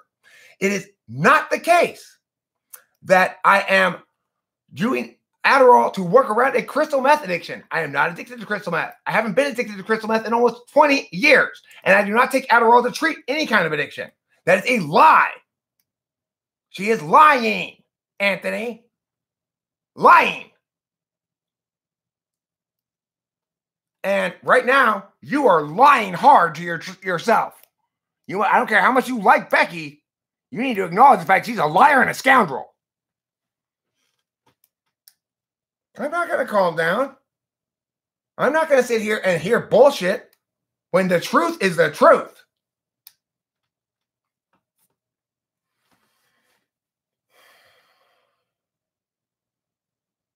So, sorry, Anthony. Dude, shut the fuck up. She says, I subtly mocked my mother's dementia. A lie. There's no reasonable interpretation of that. That's not a reasonable interpretation. Your son has refused to be reasonable over the past 8 months of effort from her end. Lies. She has made no effort to contact me and have a reasonable conversation with me. That is a lie. So, Anthony, you still want to protect your liar? You still want to defend your liar and your scoundrel who emailed my elderly father and threatened to sue him? She lied about the law, too, when she told him that he could be held liable. She knows he can't. She's a liar. It's what she does. Where Anthony, where are you? Aren't you going to defend the lies? I think there's a pattern of relationship which is harmful and repeated.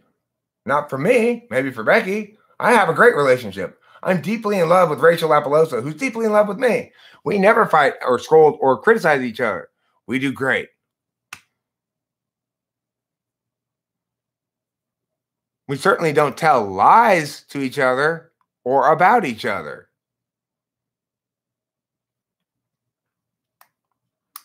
Yeah, I'm an only child.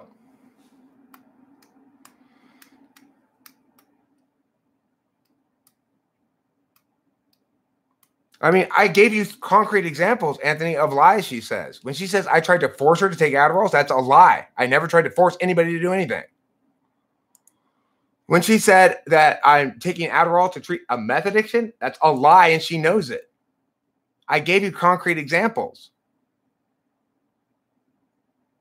What is she accused me of that I'm saying didn't happen? You give me an example. I keep asking you, Anthony, give me an example that she says I said something or did something that I deny. If I did it or said it, I admit it. Unlike Becky.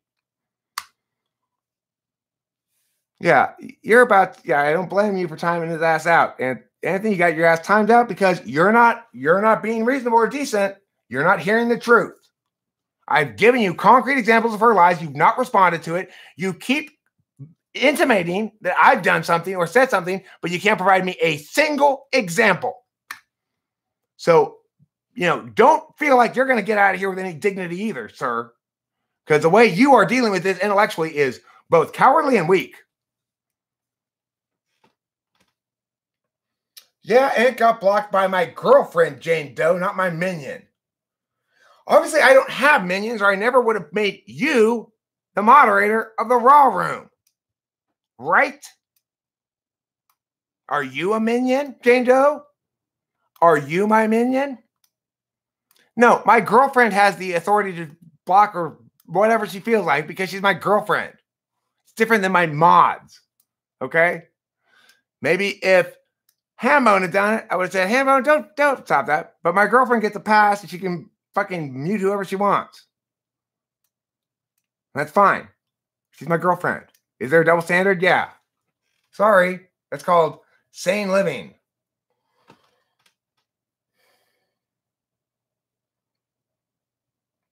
I didn't delete his comments, Susie. Rachel did. She was annoyed by him. That's good enough reason for me. Anthony wasn't making any points, Zaylen Black. I mean, frankly, I wish maybe he wasn't timed out. Sure. Maybe I wish that. But it doesn't matter. The point is he wasn't making any points. He only needs to say one thing. He just needs to provide a single example of the shit he keeps intimating. He keeps saying I did or said something, but won't provide any example of what I did or said. That's the fucking problem, right? Susie, acknowledge it. Acknowledge it, Susie. Acknowledge that that's the problem. He's intimating that I did something, but won't provide a single example. Okay, that was okay, listen. I am not saying that on some sort of literal level, that timeout was ideal or legitimate. I kind of wish maybe Rachel hadn't timed him out. But do not try to avoid the fucking core question here. He has been chatting with me for a long ass time. I keep asking him the same thing over and over again. Give me one example. He's had plenty of time to type all kinds of mushy bullshit, but can't give me a single thing he's talking about. So that's the problem, Susie, and you know it. Candace will time his ass out too.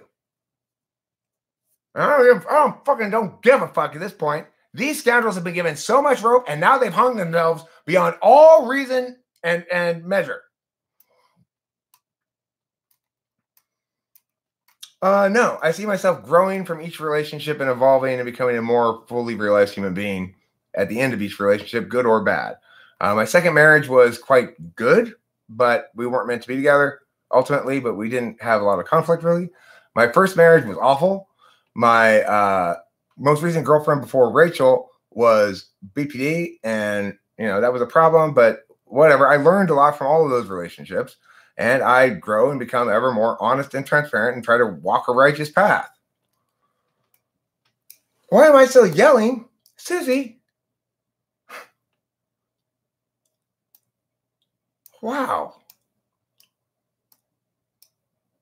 You haven't even gone back and admitted any of the things that I've called you on so far. You just keep going on to the next attack. I've already established, come on, Susie. If this is what happens when you try to defend Becky or try to attack me, then you're on the side of the wrong, right? Because it's not working out for you.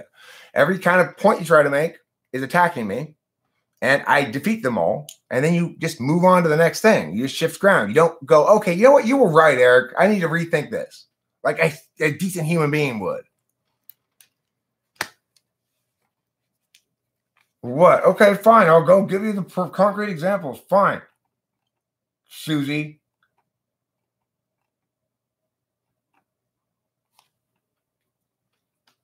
That you didn't push drugs down her throat might be true, but that doesn't make everything you say true either. I'm not the one who's claiming that I'm lying. I'm not the one who's claiming that everything I say is true. If you're going to call me a liar, point to the lie. I do it for Becky. Is that not a reasonable thing to require? If you're going to call me a liar, point to the lie. Is that not reasonable? Is that not reasonable? Susie, answer me. If you're going to call me a liar, point to the lie. Is that not reasonable? I just admitted what? That I want you to address my assumptions? No, I want you to address my responses. Think. You're the one who's making claims. I'm responding. Answer my rebuttal. Anthony, I sort of regret you got timed out there. Okay? No, okay, look, Anthony, stop trying to mush shit out. You've made the claim that I have. In fact, there are examples of me slandering Becky. Produce one. Produce one or retract the claim. I never did say everything I said is true. What I said is someone is accusing me of being a liar. So if they are going to sustain that argument, they need to produce an example of me lying. The burden's on them, Susie. Why are you still battling against this obvious shit? My dad's deaf as fuck. He can't hear anything.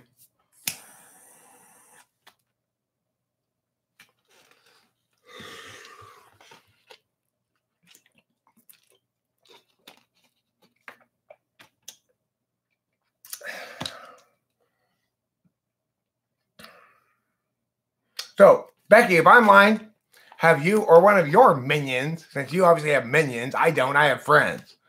But get you or one of your minions, come give me an example. What's the example then, Anthony? Give me the fucking example. Give me an example. You said you did. Where? Where's the example? Anthony, then give me an example of something she says I'm lying about.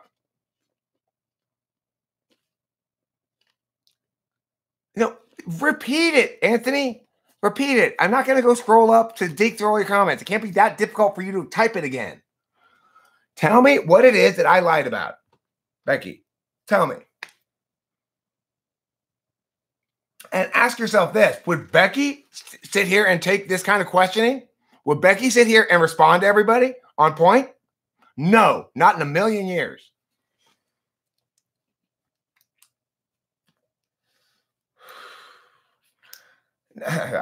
Look, I'm telling the true story of what happened today. Becky sent an email full of lies to my elderly father and threatened to sue him because she doesn't like the fact that I talked about her in a video this morning. That's the truth. Anybody want to address that truth?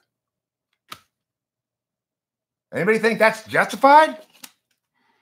Anybody think it's just he said, she said? Oh, well, Eric said did something and Becky did something. No. I said a truth that made Becky feel uncomfortable. Becky emailed a bunch of lies to my elderly father and threatened to sue him. Big fucking difference.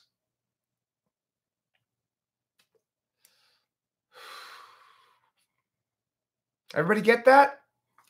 I said a couple of things about Becky that made her feel bad. And Becky emailed my father a bunch of lies about me and threatened to sue him for the true words I said about her. Everybody understand that? Everybody hear that? I want everybody in the world to hear this shit. That's what happened. Introverted thinker, Anthony.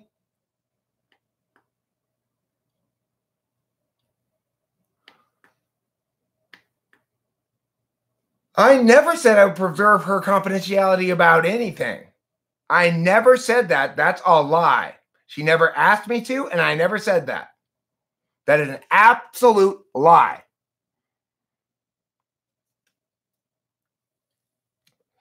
Another lie.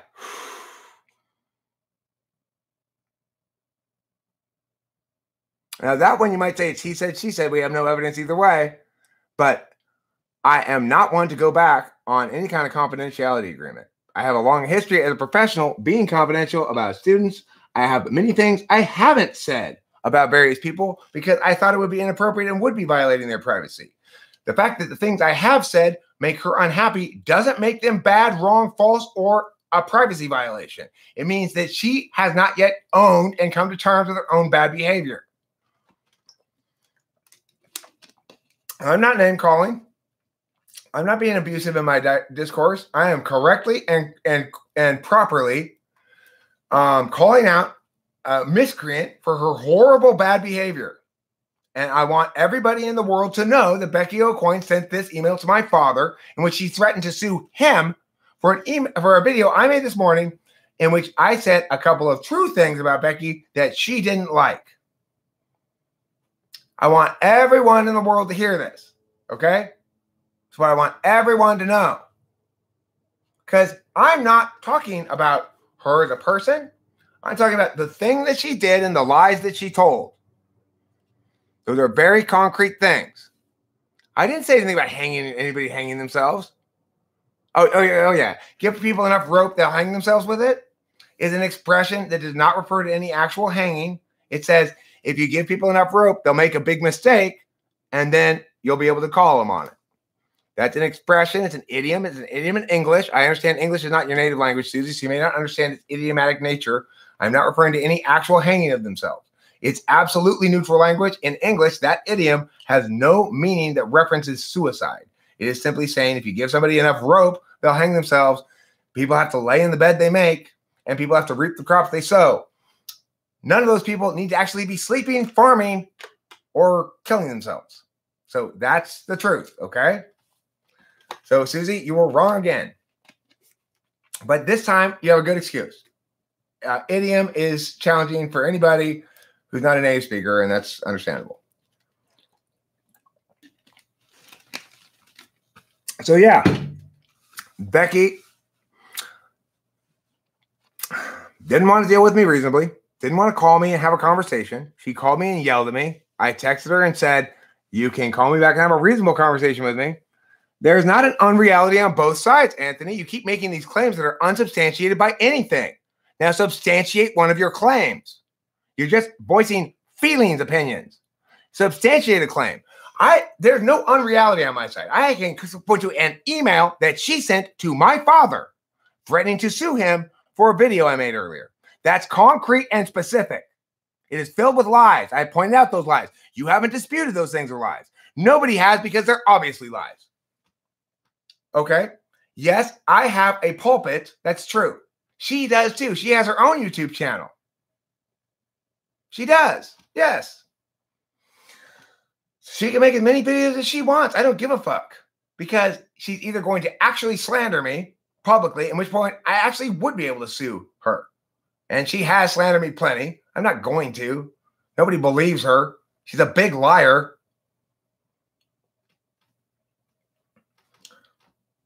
I think even if Eric had done wrong, emailing his father and threatening to sue him was uncalled for and warrants anger. Exactly. Even if everything she said about me was true, none of that even remotely close to reaches the level of what she's done today. Nothing even remotely reaches that level of spite, of that malfeasance. Even if everything she said about me were true, which it's not, I have done nothing that would justify her behavior today. Nothing. She knows this. I know this. Everybody who's sane knows this.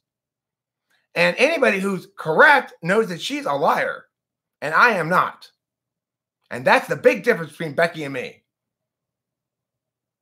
When I get called out on some shit that I did or said, I admit it. I either admit I was wrong, retract it, try to make amends, or something like that. It's a process I got in the habit of, especially strongly. I had it all my life, but especially once I quit drinking, because it's in the steps of Alcoholics Anonymous. When you were wrong, promptly admit it and attempt to make amends for whatever harms you did. You know? That is, my father's long since in bed. That's the truth. You know? That's the truth. No sane human being who's reasonable about this. I have no interest in forgiving her after today. No interest in, I've made continual efforts to reach out, be reasonable, suggest that we can talk this out. But she doesn't want to own her bad behavior and make it part of her narrative and make some sort of redemption story out of it. She wants to bury it. Not going to happen. I'm not going to collaborate with her to tell lies. It's not going to happen. I'm not a liar, unlike Becky. That doesn't mean I always tell the truth. Do I sometimes tell lies? Yeah. Rachel caught me in a lie to my dad when we first started going out, and she called me on it. It was like, you lied to your dad. And I was like, yeah, I did, didn't I? And, you know,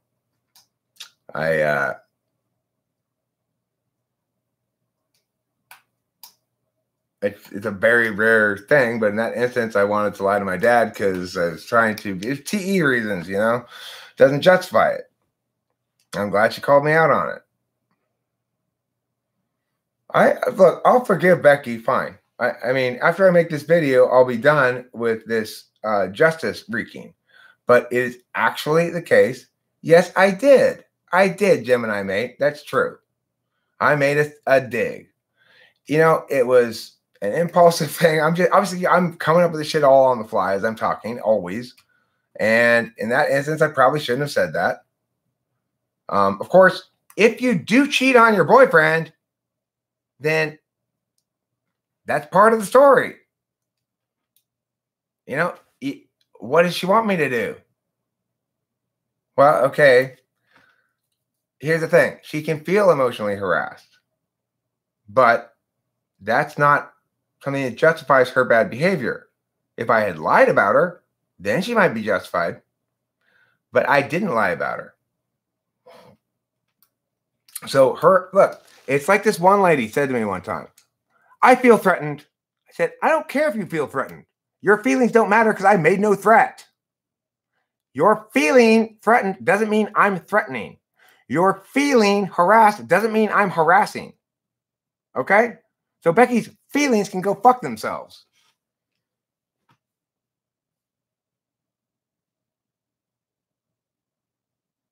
Oh yeah, they're gone. No more raw room. Fuck that.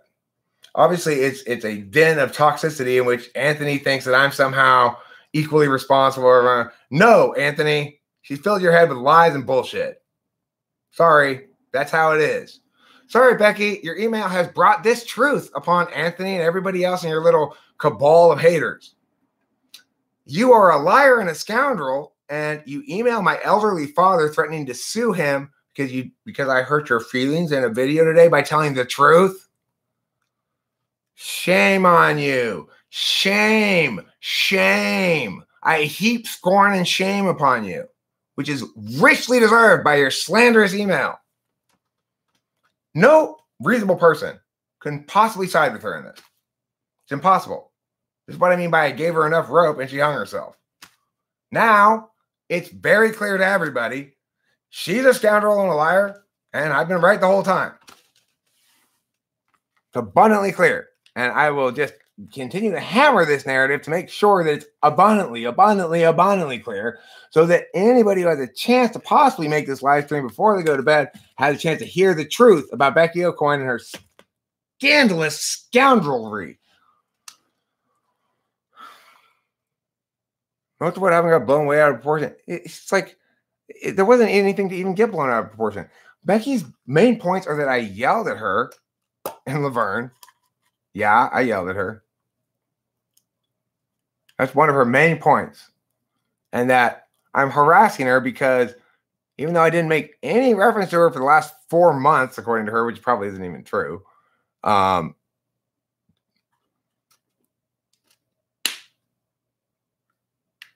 I know the Raw Room has been extremely helpful for some people. People form relationships and friendships in the Raw Room used to be great. But now it's a toxic den of haters. So fuck them. You know, fuck them. Why would I care about your fucking hatred, Anthony? You're in here trying to defend Becky after what she did. That's how much toxicity she's gotten into your head. So why do I want to fund that? Right. Yeah. Why do I want to support that at all? It's like, I've not been harassing Becky. She's obviously been talking shit about me for months and months and months. Right? Otherwise, you wouldn't have this crazy, mushy, relativist nonsense you're spewing, ignoring everything I'm saying, not addressing the email at all. You notice you not address the email at all, Anthony? Why not? Why not address the actual crime here?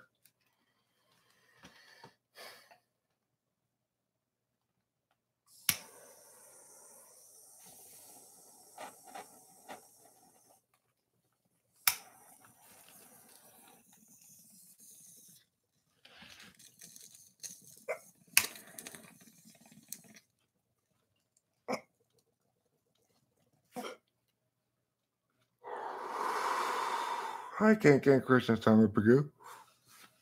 How's it going? We are having a night. We're having a night. I'm hammering my central theme tonight, which is that Becky is a scoundrel and a ne'er-do-well who's told a lot of lies about me and who sent an email full of lies about me to my father. Boy, she's weak, too. She thinks, like, I can't parse out her squishy language. Come on, Becky. You're out of your league.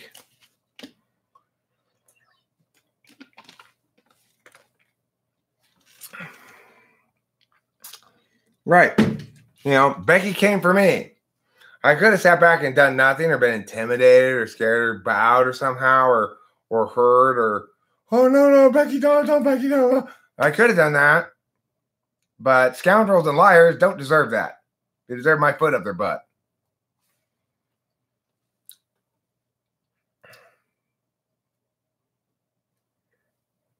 Okay, well, you know, in order to cancel our room, I got to figure out how to cancel it. So, well, because she's an ENTP. And she's not constrained by the bounds of truth. She can spin all kinds of convincing narratives. Unlike me, I am constrained by the bounds of truth. My narratives are convincing because they are true. All right, fine. Maybe I'll keep the raw rooms around. I don't give a fuck. You know, no, Anthony. I have tried to engage with her as a reasonable human being on multiple occasions. She is a scoundrel and a liar and refuses to be accountable for anything. This is not a he said, she said, not a both sides thing, okay? Again, Anthony, why have you continued to fail to address the email? You haven't mentioned it at all. You say there's missing perspective and understanding on both sides, and this is fucking obvious? What's obvious is the email. Respond to it, Anthony. She engaged in scoundrelry that you cannot possibly deny. You cannot possibly deny that that email full of lies to my father was unacceptable and another level of malfeasance beyond anything she even dreamed of accusing me of. So, no, Anthony. Now acknowledge it. Acknowledge it.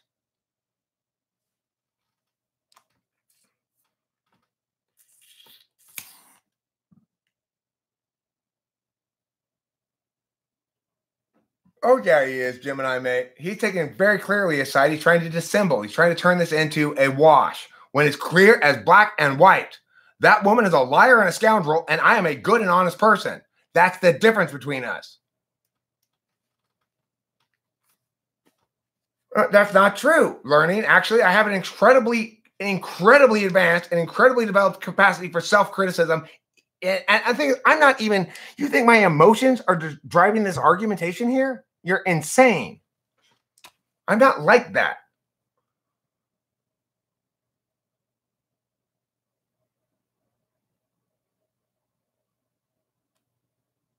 Oh, so you think it's okay? It's okay for her to have sent that email, Anthony? You really think that's okay? Because I was once a meth addict 20 years ago that she informs my dad that I take Adderall to treat my meth addiction? Come on. Now you're just lying it up. You're just lying. That's not a reasonable interpretation of anything. So don't be a scoundrel yourself. Thank you, Matthew. You're a wonderful human being. No, I'm not subject to that like everybody else, Christina Bowman. That's what everybody thinks. I am FI fucking Polar and TI Tool and an ENTP. I am most capable of objective self-criticism of anybody on the fucking planet. And it doesn't matter if I'm mad. If they make a good point, the contradiction is so starkly in front of me, I just have to acknowledge it. I'm not going to lie. Look, I didn't do that again, Jane Doe. The point is he's not engaging in real discourse. He's not hearing what I'm saying and responding to it on point. Not really. He's saying, yeah, that email was okay. Or just focusing on one little detail that I said. Is it or is it not okay for her to have sent that email to my father? Is it or is it not okay? It doesn't matter who's impartial authority. I'm not claiming to be the authority, Learning. I'm saying here are the truths and the arguments. You be the judge. And any sane judge will agree with me. That's what I'm saying. Because it's true. I am absolutely impartial regardless. The truth is that. I don't blame other people for not getting it because nobody else is, but I am.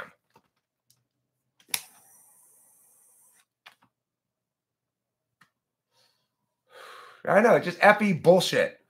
Raw Rumor's playing effie bullshit. Right. The truth is, you cannot possibly defend her behavior. Yeah, I think it's got to go. I think it's got to go. And Susie's going to try to position it like, you're silencing dissenting voices. No, Susie. If anybody's defending her behavior today, they need to look in the fucking mirror. They really need to take a morality check. What she engaged in today was unacceptable. Crosses all lines. She definitely lied to my dad when she said that she was going to sue him, that she could sue him, that he'd be liable for it because I'm his dependent. She knows that's not true. She's a liar. It's not cool. We can establish firmly and definitively that Becky knows that my father will not be held liable if she sues me. She knows that she lied to an elderly man in order to try to connive him into somehow busting me. So we all have to agree that she lied to my elderly father. That's not in any dispute, Anthony, Susie. It's factual. She's a liar.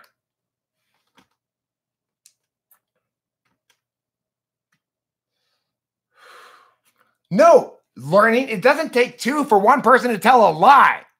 Are you that really slow in your head? She is a liar. I am not. It does not take two for her to lie. It takes one for her to lie, her. That's how lying works, Learning.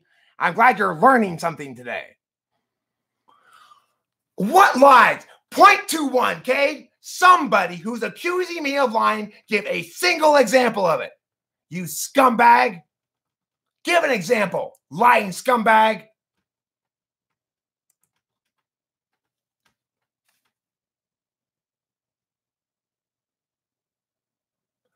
No, Susie, just because I've not said, I've admitted that not everything in life I say is true, does not mean I'm admitting that I've told lies about Becky. Now, get some fucking sense in your head. Sense. You just wanted to attack me with your fucking bullshit. You know this is bullshit. You know better than this.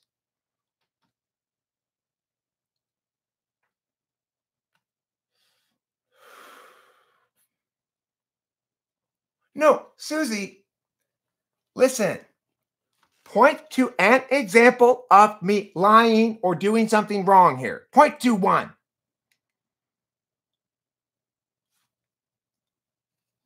Are you trying to tell me that people weren't irritated by her behavior there as a house guest? She's trying to say they weren't.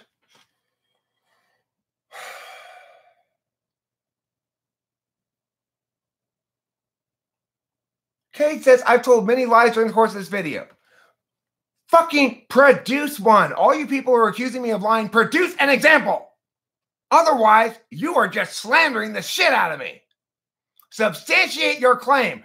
The fact that I said I don't always tell the truth, that I have, in fact, told lies in my life, that sometimes I'm not perfectly honest, does not mean that I'm admitting telling lies about Becky or slandering Becky. I have not done so. And if you want to claim that I have, you produce an example to substantiate that claim.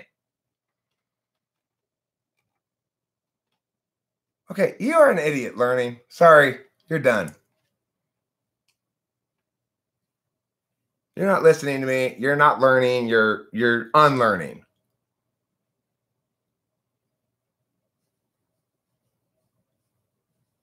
No, the difference is this, Salem Black. I'm telling the truth. I'm reading her email out loud.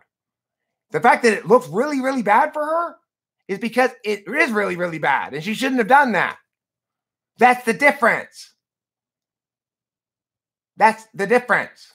I'm blasting her on email on YouTube because she did a wicked thing that deserves to be blasted. I'm shaming her on YouTube because she is worthy of all this shaming, because she's a liar and has slandered me on multiple occasions.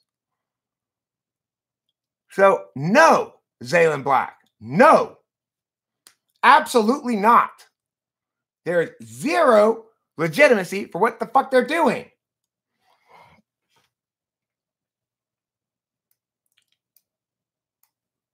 I have no problem with anybody making a video about me and my wrongdoings, Anthony. Why? Why? Why do I not have a problem about people making videos about me that tell the truth about me? Why do I not have a problem with that? Anthony, you still haven't addressed the fact that she's told lies about me and lied to my father, and you can't produce a single example of me lying about her. Haven't addressed that. That's the determinant issue here, is that she's a liar and a spite monkey, and I'm a decent and honest human being. That's the difference between us.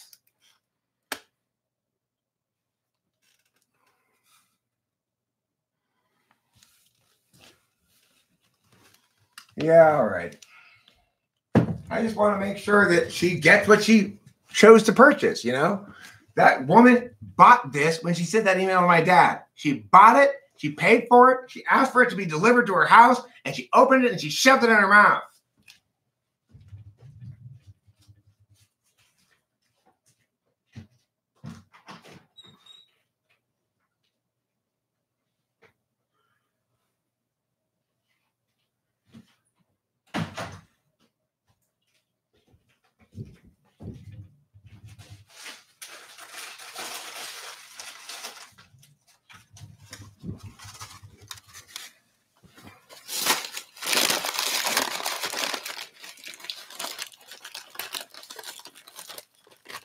I'm saying that I subtly mocked her is a complete lie.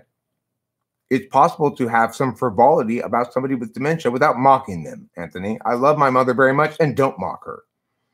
Note how you misquoted the email. She didn't say I subtly made digs. She said I subtly mocked her. The words matter, liar.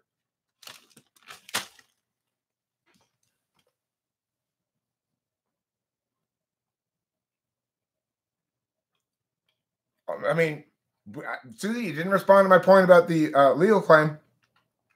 She lied to my father when she told him that if she sued me for my content, that he would be liable. She knows she lied when she did that. She knows better than that. You do too. Everybody does. That's a lie.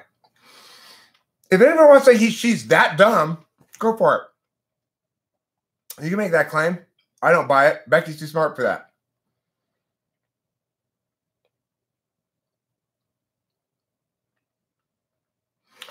Not at all. Making digs can be inclusive or exclusive, can be mocking or lighthearted.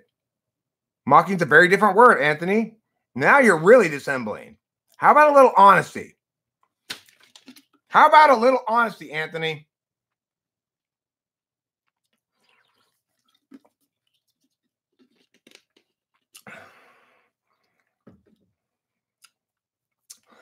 Anthony, I didn't say everything that you said in that email was a lie. I pointed out specific things that were true. Yes, I screamed at her. I've already said, yes, I screamed at her. Why? She was screaming at me too. That's why. We were screaming at each other. How about a little less black and white thinking? Anthony, she sent an email full of lies to my elderly father threatening to sue him because she didn't like a video I made this morning. Now, that's the fucking fact you have to stick in your mouth and chew on. There's no mushing it out. There's no dissembling it away. It's the truth. She's a liar and a scoundrel. It's not interpretive. It's not interpretive. She claimed I take Adderall to treat my meth addiction. False. She knows that's false. We've had plenty of conversations about it. That's a lie. She knows it's false. I know she knows it's false. You know she knows it's false. And it's a lie. It's not an interpretation. It's a lie.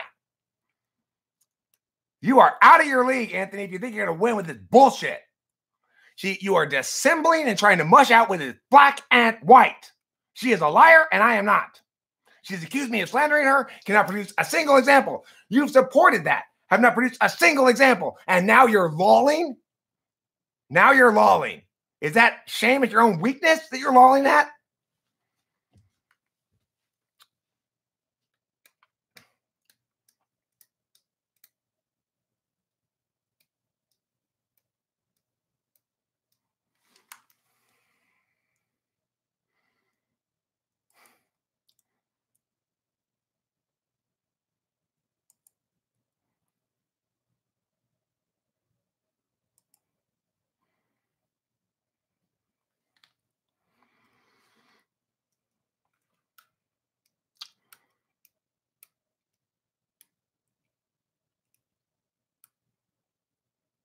Elderly services should be called in on me for smoking weed? Are you serious, Salem Black? Are you serious? You think my caregiving of my mother was inadequate? In any way, shape, or form? Zaylen Black, you are my goodness. I think you should be removed from caregiving of anybody entirely for your attitude. See how you like it. To recommend to people how their relationship with their families involved with the police because they smoke pot? You are truly gone to the dark side here, madam. Do I seem incapacitated when I smoke weed? Do I seem like I'm drunk or unable to make good decisions or unable to reason or have poor judgment or anything like that? Have I ever seen anything like that to you? That is a foul, foul notion, madam. And you deserve to be richly shamed for it.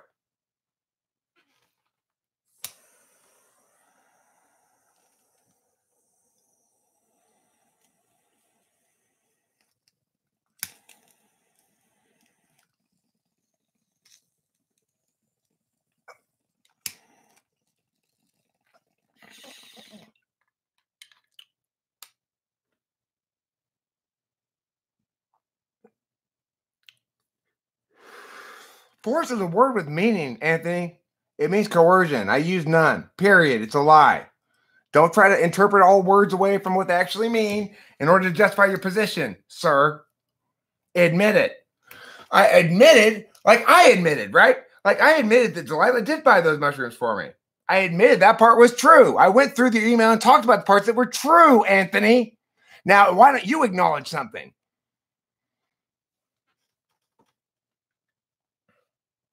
Yeah. Seriously, Zaylen Black, I've lost shit tons of respect for you tonight. That you would say such a thing? You know me. You see me smoke weed and talk with me all the time. You know that I am not impacted like a drunk or something. In fact, I used to have a problem with alcohol that would have made me unable to be a good caregiver. I no longer have that problem. And instead, I sort of do treat my alcoholism with weed. My dad is very happy about it. Happy that I smoke weed because it's so clearly not a problem as opposed to alcohol. Who's the best girlfriend for Frank James? Not Becky. She's a lying scoundrel. It's ridiculous. Zaylen Black, shame on you. For God's sakes. If for justice, Anthony, the woman sent an email full of lies to my father. We've established this definitively. She deserves to be called out and shamed publicly for it as a consequence. Her bad behavior is the cause of this live stream. You want to know why am I doing this live stream? Because she emailed my father an email full of lies threatening to sue him for a video I made that she didn't like this morning. So that's why. I did. I said, call me and have a reasonable conversation with me. She refused to do so.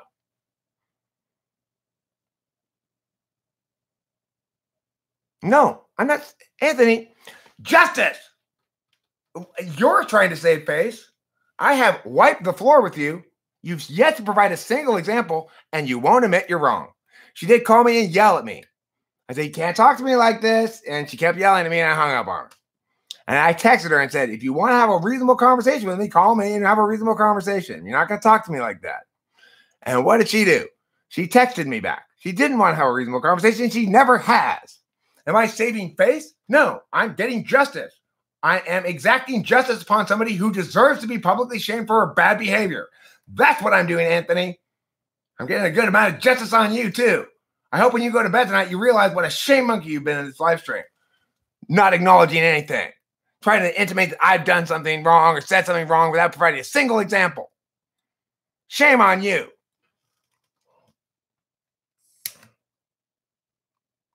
It's not interpretive, Anthony. You've ignored my points. What about the legal thing? What about the lie she told my father? She knows it's a lie. I'm not even his dependent. What about the lie she said about why I take Adderall? She knows I don't take it because I'm a meth addict. She knows that. So that's a lie. Accept that reality, Anthony. Say, I agree, Eric. She was lying and you're not. It is black and white. And I can't believe she's gotten in my head so much that I have mushed out my ability to think.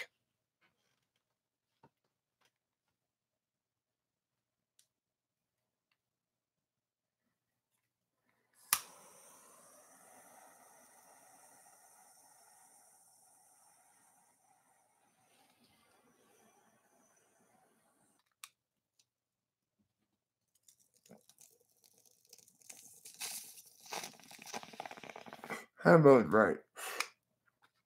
This kind of shit that makes me just shake my head and go, yep, same as always. Give them enough rope.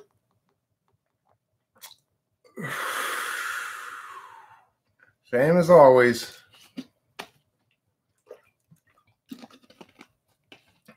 We don't need to interpret the things I've said were lies, Anthony. I did not force her. I've not engaged in any coercion. At no point did I force her. You know, I know, she knows, everybody knows that's a lie. I did not try to force her to do drugs. If I did encourage her to do drugs, that is not the same as forcing. Not even remotely close. It's not an interpretive difference. She chose a verb that is a lie. That's the truth, Anthony. Except that your bosom buddy's a liar and a scoundrel. No interpretation necessary.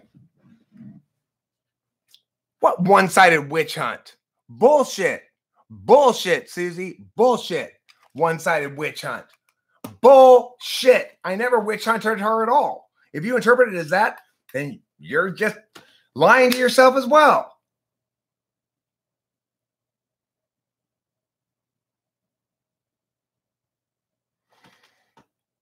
That's not a possible reason. That's not a good reason. She knows just as well as I do that when I smoked pot around my mom, it didn't negatively affect my caregiving. In fact, she didn't even accuse me of that.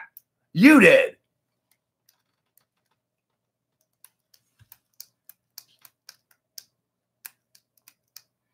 No, not specially made for Anthony. Specially made for Becky, the woman who sent an email full of lies to my father, threatening to sue him because she had her feelings hurt over my video I made this morning.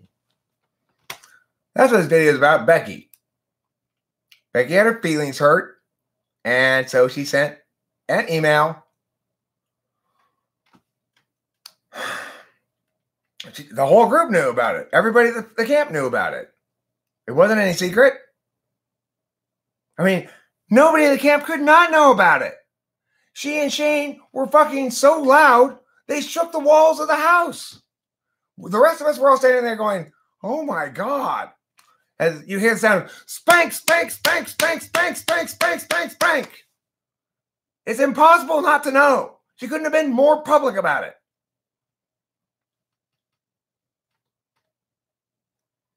It's like everybody at the camp knew, and our neighbors on both sides knew, the neighbors behind us knew, the neighbors across the street knew that she was fucking Shane. They made no bones about it.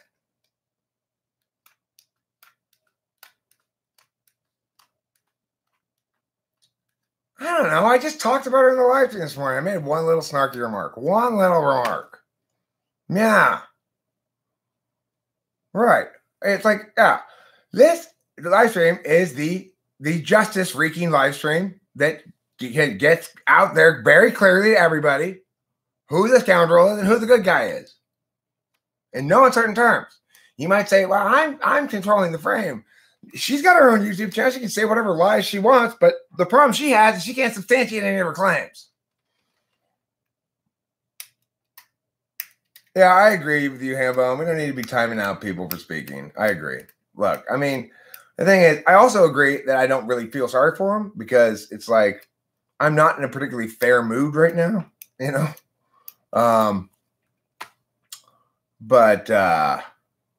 Yeah, I want to make sure the word gets out there. I want everybody to have heard the email that she sent to my father, read it all out, every word of it, admitted the parts that were true, and pointed out the parts that were lies.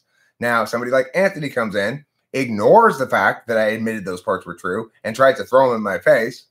I point out I admitted that was true. And then tries to wash away the lies with interpretation. I agree. I agree, Gemini mate. Everybody, I agree. Don't be timing out Anthony. He's not doing anything timeoutable. I understand the urge too, though. It's like enough of these haters, you know? It's like enough of these haters who aren't arguing fairly, right? He's not trying to be decent in his argumentation. He's not going, oh, you're right about that, Eric. I'm going, yes, that is true, Anthony. You are right. I admitted that was true because it's true. I didn't try to deny it. And then he just moves on to the next thing, how it's interpretation. But it's clearly not, because I'm able to distinguish between the parts of it that are true, which I admit, even if they don't make me look good, and the parts of it which are lies, which I can establish are clearly lies. He can try to wash it away as an interpretation thing, but there's no interpreting those words any differently than what they mean. Yeah, it could be true maybe in her view. Who the fuck cares? Her words are lies. Her view is subjective.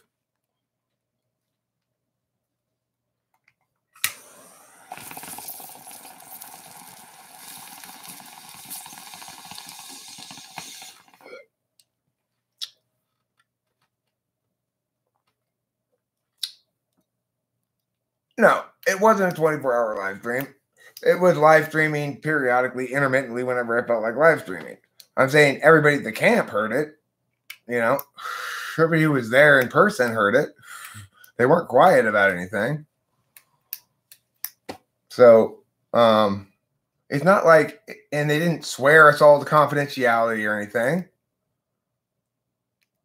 I didn't slander her relationship. I didn't slander it. I speculated about an ISFJ ENTP relationship.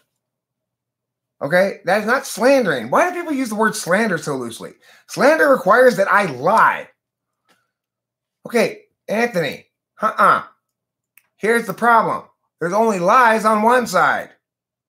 That's the point you're not addressing, Anthony. Yeah, there are truths on both sides. And there are lies on one side. Now address that.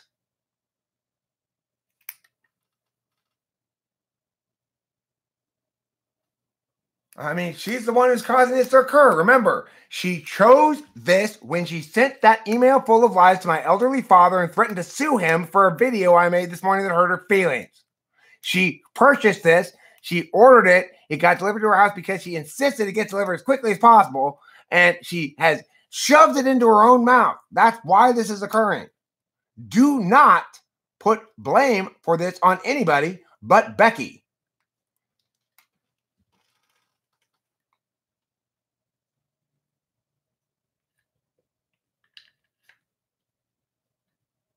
I don't care, Gemini. It wouldn't be like that if she would actually have a conversation with me. She won't do that. She can't do that. She's terrified of being accountable for anything. She knows I'll throw a bunch of shit in her face if she tries to fight back. What she should do is work with me to redeem herself.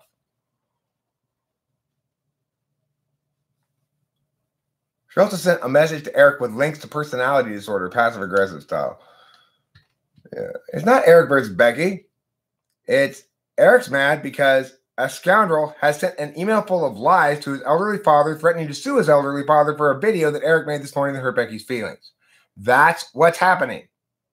Don't try to frame it as anything else. Becky engaged in dramatic, striking, and obvious malfeasance when she slandered me in an email to my father. And how did she even get his email address? How the fuck did she get it?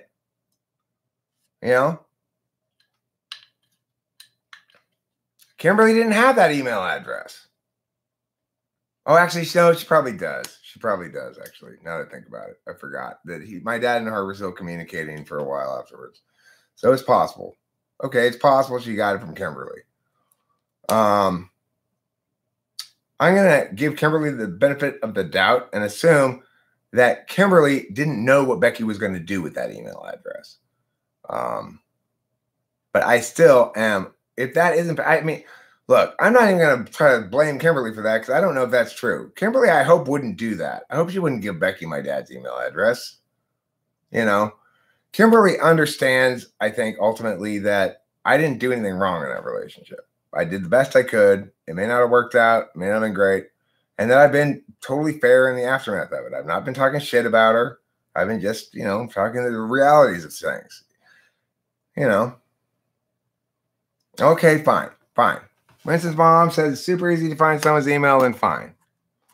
I will just accept that she figured out some way to do it. I don't know.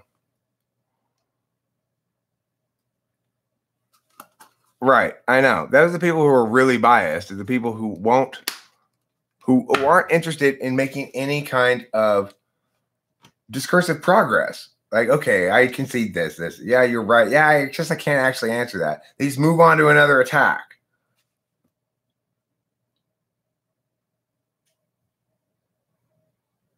Yeah. She was intentionally making up complete lies when she said to my father that he would be liable if she sued me for a video that hurt her feelings. She knows that's a lie. She knows it's not true. There's no, okay, you could argue, is it reasonable to think that she didn't know that was a lie? If we're going to argue that she's really, really, really, really dumb. Is that what you want to argue, Anthony? That she's incredibly dumb? If you want to argue that, I guess that's possible. She could be incredibly dumb. But I haven't seen that from her at all. I've never seen her be incredibly dumb before. Why would she be incredibly dumb this time? Why would she think something so crazy and ridiculous as that would be an actual legal phenomenon? Do you think she actually thinks that? Is that what you're saying, Anthony? Has she claimed that she actually thinks that? Hey, Anthony, No, I'm asking you a question. Has she claimed that she actually thinks that? Now, Anthony, this isn't about summer camp. It's about the legal point. Don't try to dodge it and dissemble again. Has she claimed that she actually thinks that my father will be liable for her lawsuit of me for a video she doesn't like from Canada. Has she claimed that she actually thinks that? I'm asking you a question. You don't need to know anything about summer camp. Has she claimed at any point that you've heard of that she actually thinks that? Okay, but does she actually think that even if I am his dependent, according to her, even though I'm not his dependent on any tax form, so I'm not legally his dependent, okay? Even if she believes that I am his dependent, she cannot possibly believe that as a Canadian suing me for a YouTube video that told the truth about her, that my father would be held liable. If she thinks that, then okay, fine. She's that dumb. She's that dumb. She knows nothing about law. She actually thinks she can sue. She can sue my father from Canada for a YouTube video I made in America that tells the truth about her. She's that dumb. She thinks that's totally reasonable thing to have happen. She actually thinks she's going to successfully sue my father for this. Okay, well then she's lying to you, Anthony. If she says she actually believes that, she's lying to you. Or she's really, really, really, really dumb.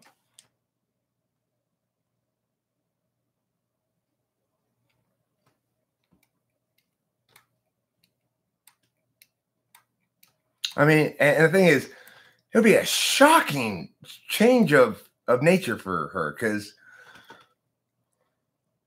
okay, why are you trying to open up and gain perspective? There are some stark realities that keep punching you in the face, Anthony, that you keep ignoring. She told lies to my father. She's not that dumb. She knows that makes no sense at all. She, as a Canadian, is going to sue me under Canadian laws and have jurisdiction for a civil judgment in Los Angeles. And even though she's suing me for my content, that civil judgment is somehow going to be rendered against my father. She actually thinks that. You believe her when she says she actually thinks that? Do you believe her, Anthony? Anthony, do you believe her? Do you believe those lies?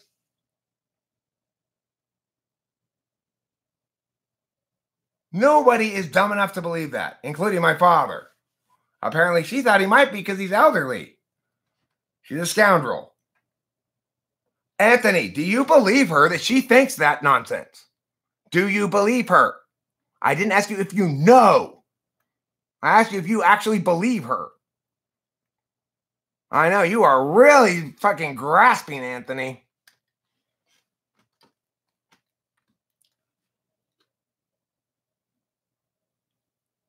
Oh, yes, you believe her because she said that in the email. So that's why you believe her? Because she said it? Hold on. So, do I get the same credit? Do you believe everything I say because I said it? Or no?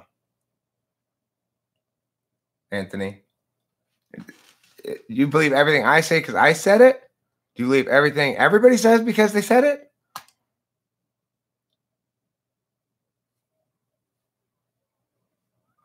I said, do you believe her? If she's claiming that she actually thinks that about the legal system, do you believe her?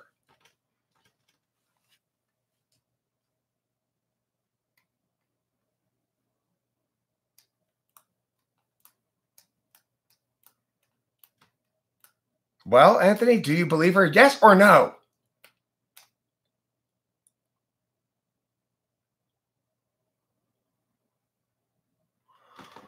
You believe she believes that? Why would you believe she believes that? Who would believe that? Who would think that? It's insane. It shows the utmost disdain for any knowledge about how law works.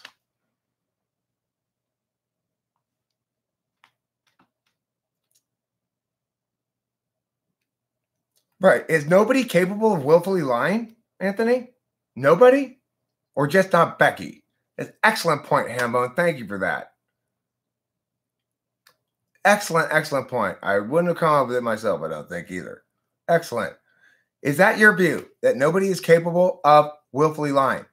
I know you don't know anything about law, Anthony, let's say, but even you know that you can't sue somebody from Canada and get a civil judgment against somebody in Los Angeles and end up collecting the civil judgment from that person's father when he's the first person's a 48-year-old man. Even if he does get money from his father sometimes.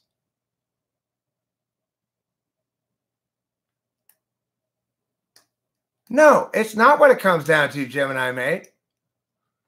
I triggered her. She lied about me in an email in which she threatened to sue my elderly father. Big fucking difference, trigger happy girl. Triggering does not justify actual bad behavior. I can trigger you. I bet I'm triggering you right now, Gemini mate. Oh, Gemini mate, are you triggered? It doesn't justify you smacking me in the face or sending an email full of lies to my elderly father. Right?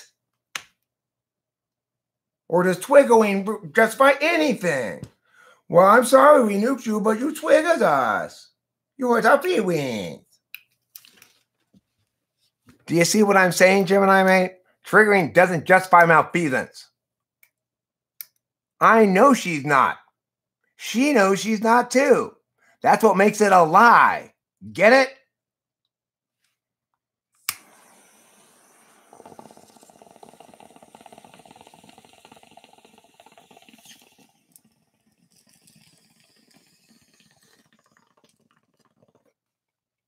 Yeah, which is it?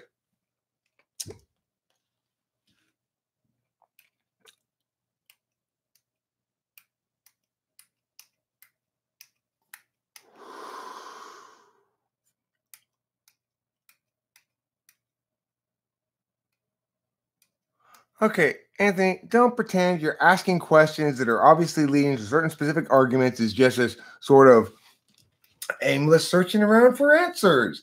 Bull fucking shit. You were arguing a specific agenda here, and you were arguing it by dissembling and drifting into vagary and ignoring the concrete specific examples I've given you of lies. You have argued basically that Becky's incapable of willfully lying or that you're not the one to make that judgment. Well, then you're accusing me of willfully lying because I'm telling you she slandered me and I've never slandered her. No, you're not trying to open up perspective. You're trying to mush what is clear. You're trying to muddy what is black and white because you are arguing that agenda. Don't lie. God, I hate lying. Oh, you were trying to open up the possibility maybe she was willfully lying. I've established that pretty clearly at this point. You fought it every inch of the fucking way, Anthony. No, Anthony, you don't need to have been involved to respond to the lies I've been talking to you about, right? I'm talking about lies she made in an email that are clearly lies. For example, the legal question. You do not need to have been a part of any experience to have heard the words in the email and agree with me that she was lying to my elderly father. Or you just choose to never think anybody's lying. And everything's always just he said, she said. Bull fucking shit.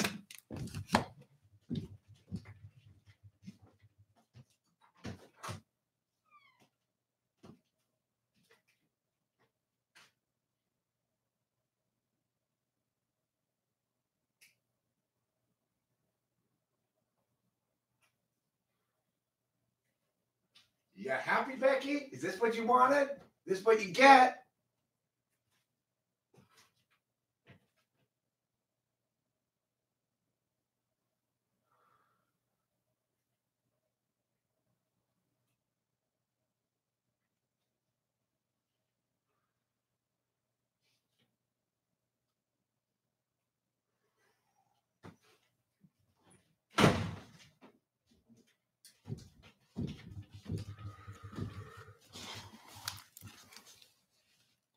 So, to recap, Becky's a lying scoundrel, and I've established beyond any reasonable doubt that she told lies in that email.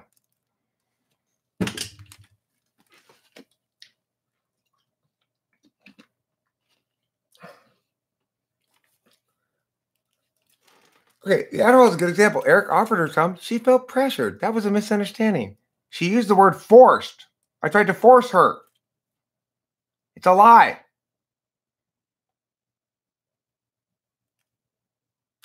If you were trying to bring forth anything meaningful, you'd say, here's another example of her lying.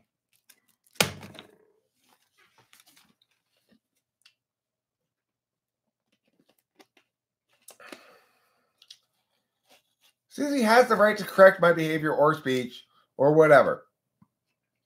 But she has the responsibility of her own approach. And I will call her out on her bullshit when she offers it. You have the right to say what you want, Susie. I'm not trying to silence you. I didn't pressure her either. You might say I encouraged her. I don't know. I'm not sure if I even really encouraged that much. She indicated that she took some other drugs that would probably interact with it badly. And I said, oh, we probably shouldn't take it then, I guess. If I remember correctly. It went like that. I certainly didn't try to force her.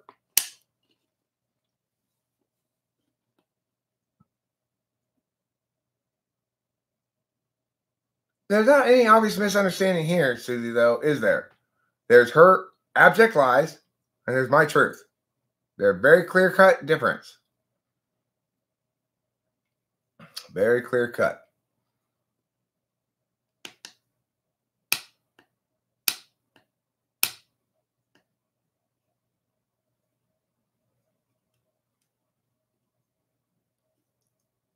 Slander involves lying, necessarily. You don't slander somebody when you say bad things about them that are true. You reveal bad things about them. You tell their secrets, maybe. They want to hide the fact. Oh, don't tell anybody that I did that. And you tell it. That's not slandering them, in even the colloquial sense. That's revealing a negative truth about somebody. Like, if, we show, oh, this politician is taking city money and buying himself a bunch of orchids with it because he's a big orchid collector. We're not slandering him. Nobody's slandering him. You're telling a news story about corruption. That's not slander in any sense, colloquial or otherwise. Offered equals pressured equals forced. Right. That's your link. That's your link for why forced is fine for her to use that. Ridiculous. Absolutely fucking ridiculous. And anybody who's not at this point on Becky's side is going like, he's right. You are delusional. Yeah, it looks like he's completely right about this one. Is the only reasonable, logical conclusion to draw from this thing. She dug her own bed of graves, so she might as well lie down in it now. She bought herself this with her slander and her lies. And her malfeasance. Now, it's going to be a challenge for any of her friends to really be like, yeah, you still have a point, Becky, because you don't anymore. You got nothing now. Anthony, we're not talking about anything that happened months ago. We're talking about an email she sent today that is full of lies to my father that we've established already. You keep avoiding. Stop being a coward. Address the fact that I've established beyond a reasonable doubt at least 2 distinct lies in that email. 3 at least. No, there's no falling out. It's not the subject of anything. The past is the past. But today's not the past. It's hot news. The hot news is an email she sent to my father today. Tonight, I got home from work. My dad said, I'm going to forward you this email. You got to look at it. So don't pass this past me. Don't any of that shit. Same applies. What are you talking about, Anthony? No, not the words about the court case. Not the court thing, right? You can't actually say you believe her. And there is a level of proof at which you say, beyond a reasonable doubt, she's clearly lying. And I have met that burden. And you cannot deny that. Now, you might say, I'm going to err on the side of caution and say, no, you haven't really met, you haven't proved beyond a reasonable doubt for sure that she lied. At that point, you are grasping and scrambling here, sir. We need a preponderance of the evidence that is substantial, perhaps, but I have established that in no uncertain terms. And you are avoiding that fact, sir. It's time to put the cowardice to bed. Stop trying to talk about you not being there. We're talking about an email Becky sent today with lies that are not situationally specific. Has Becky actually insisted to you that, in fact, I did try to force her to take drugs? Or are you just saying, offered is the same as pressured is the same as forced? Is that what you're saying? Hey, Anthony. That's it, dude. Okay. That's it. That offered is the same as pressured is forced. That, in fact, she didn't know that I'm not taking Adderall to treat my crystal meth addiction. That she actually believes that to be the case. You believe that. You are an incredibly credulous man, Anthony. Incredibly credulous. Okay, but Anthony, we don't need to ask a bunch of questions about a bunch of shit because I'm making very specific accusations that I've established beyond any reasonable doubt. And you are denying that fact. Any other person who's not clearly biased, heavily biased, and letting that bias influence their argumentation and decision-making agrees with me that I've established beyond any reasonable doubt a couple of distinct lies. That she told my father. No, Anthony was not simply asking based on other views to gain perspective, which sure others would like to. No, not true. He's trying to muddy this the whole time. He keeps saying he was, it's he said, she said. Well, I wasn't there. I don't know what really happened, Eric. You're just saying this thing, and that's not necessarily true. Blah, blah, blah. I'm not making claims about the past that are potentially he said, she said. I'm making very specific claims about specific lies that she told in that email that nobody has to be anywhere to understand are lies. Any reasonable person would agree. Becky has no reason to believe that I am taking Adderall to treat my meth addiction. It's not prescribed for that. I've never said that's why I take it. I've said many times I take it for other reasons. She wouldn't have tried to tell that lie to anybody but my dad. She wanted to get meth in there somehow. I haven't been addicted to meth for 20 years almost. Probably 17 years or something like that. So that's a lie. She told my dad.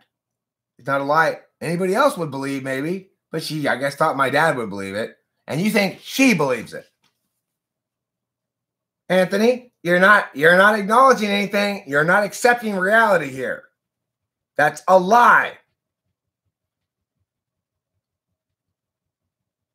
Who cares why she feels? Who cares what or why she feels?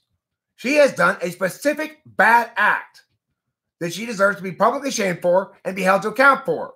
Forget everything else. It's irrelevant to the point I'm making. And everybody wants to sort of dissemble away from this. Okay, you're right. That is the only thing that really needs to be talked about. Wow, that was fucking awful of her. Yeah, she is a liar. Yeah, she did slander you. BRB. So, no, nobody's going to get away with any kind of mushing this shit out. She is a liar. I don't care if you understand how I feel. I care if you understand the truth. The basic truth that I have established beyond any reasonable doubt argumentationally that she's a liar. And that she has never established even remotely a little bit that I'm a liar. Can't give a single example of it. That's the truth. That is the hard, fast, cold, hard, permanent, infinite truth. And any kind of mushing shit out about, well, you care about how she feels. I might have cared about how she feels if she didn't send that email to my dad. Then maybe you could be in here critiquing me for my bad behavior instead of dealing with the shocking reality of the epic scope of her bad behavior, which so overshadows anything wrong I've ever done that it makes all things I possibly could have done wrong that she's ever even accused me of, none of which I don't think she ever actually accused me of anything other than screaming at her and this shit in this email. I mean, she just tries to frame everything bad. Oh, she accused me of like being in love with her or something. Obviously, if anybody's in love with anybody, she's in love with me.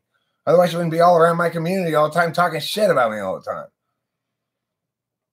I've never had any interest in her sexually at all from day one. In fact, from day one, I made a point of saying like, wow, it's weird because you are an attractive young woman, but because you're so much like me. It's like you're my kid or my sister or something. I don't know. From the fucking day one, minute one, that was my narrative because that was the truth. Then she's been trying to position it as though somehow I'm obsessed with her and into her or something. The fuck?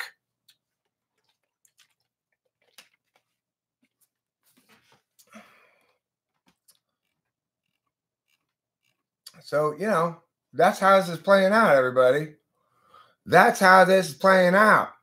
Truth. Punching everybody in the face. Truth. Punching all the raw rumors in the face. Truth. Outshining the lies of Becky and her email she sends to my elderly father.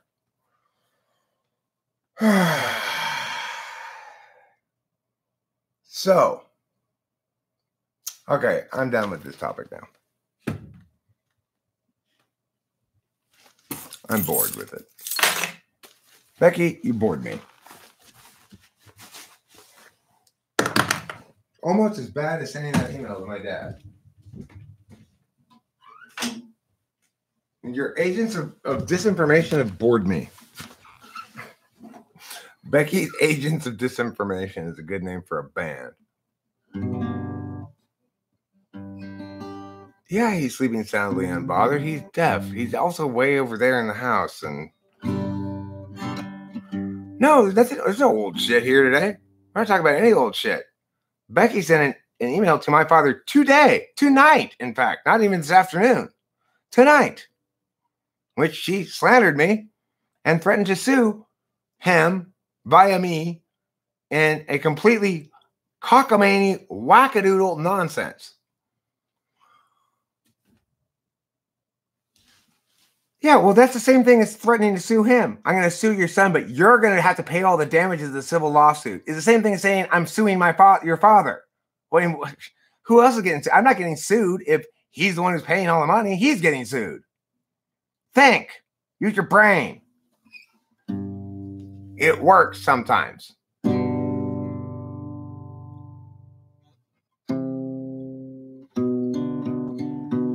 My father does not exactly support me either. I mean, right now I'm getting money from him, like some money every month, but I work a fair amount too. You know, my clients pay me pretty well. I do okay. The thing is, I'm not exactly his dependent. I'm part of this estate. Okay, I'm his only son. I'm the only adult, and he's got me and Delilah. You know. And he knows he's into his sunset years, and we're transitioning to include Eric more into the estate. You know, that doesn't make me his dependent exactly. I certainly could support myself if I wanted to. I could get full-time work, no problem. I could probably support myself just by hustling and getting a little bit of more part-time debate and hustling on the typing session thing. You know? So, come on, woman. What are you gonna be like that for? All right, I'm gonna play a song now. I'm gonna play a cover, actually. Hope this video doesn't give me a strike. I shouldn't. It totally should not get me a strike.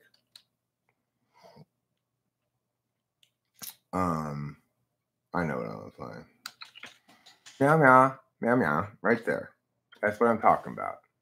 Now we're ready for it. We're ready for it with our readiness buttons, and we will ready ourselves all the way to Ready Town. Okay? Are you ready? Are you ready? Are you ready for readiness? I'm not quite ready, but I'm almost ready. Pretty soon, readiness will be upon me.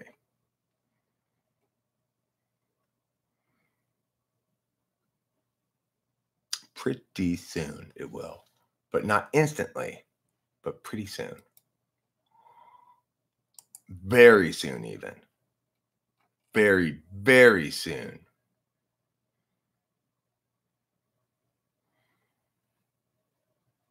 Super very soon. Just like seconds away now. so soon. Your mind's gonna be blown how soon this is. You're gonna be like, wow, that was soon. Because it'll be so soon. Okay, so anyway, talking about soonness has made me realize things that are soon are really soon.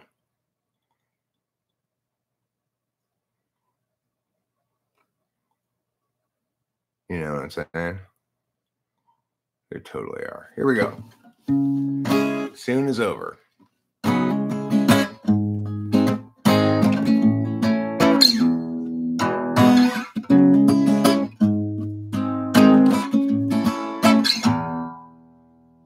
Somebody's shining his crown in my icebox. Somebody's cold one, he's giving me chills. I guess I should close my eyes. Oh yeah, feels good inside. Alright, flip on the telly, whistle with Jimmy. Something is bubbling behind my back. Bottle is ready to go.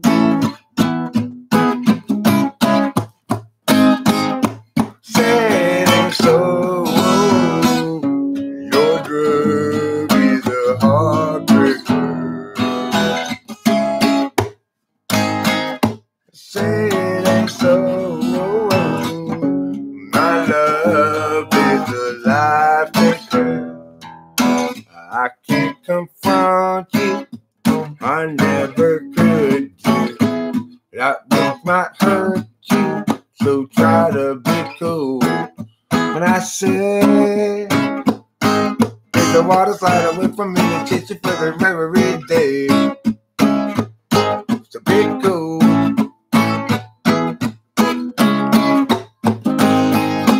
Say it ain't so. Your love is a heartbreaker. Say it ain't so. My love is a life taker. At it, I write you in spite of years of silence. You cleaned up, found Jesus. Things are good, so I hear this bottle of Stevens awakens ancient feelings like father, stepfather. This song is drowning in the blood. Yeah.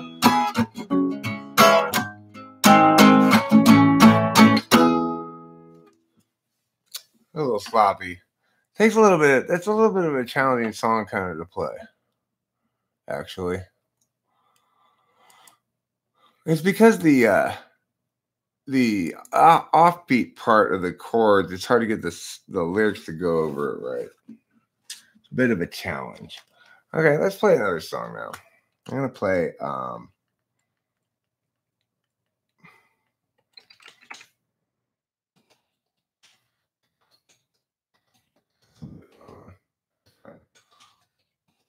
good texture of it.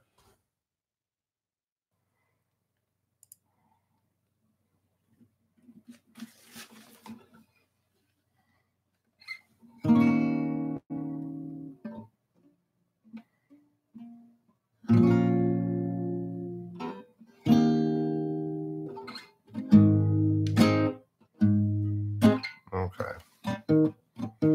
Look at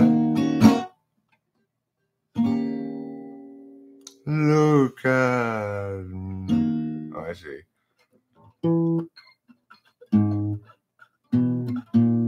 Look at me.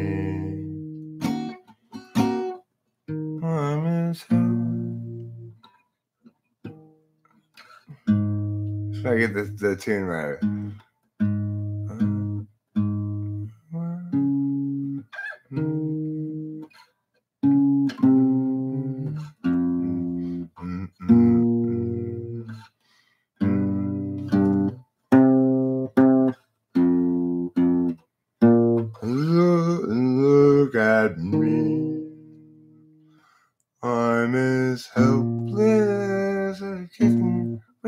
tune on this thing.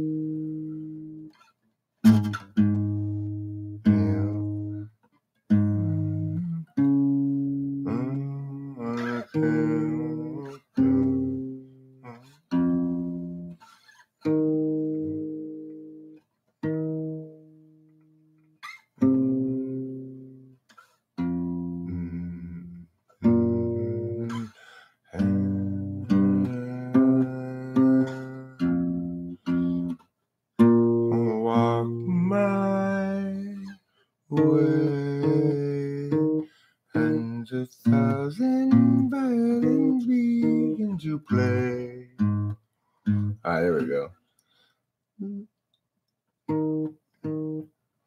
I'm as helpless as a kitten up a tree, and I feel like I'm clinging to a cloud.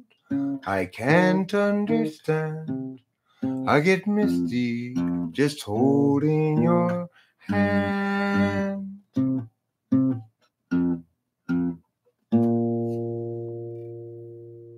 Walk my way, and 1,000 violins begin to play.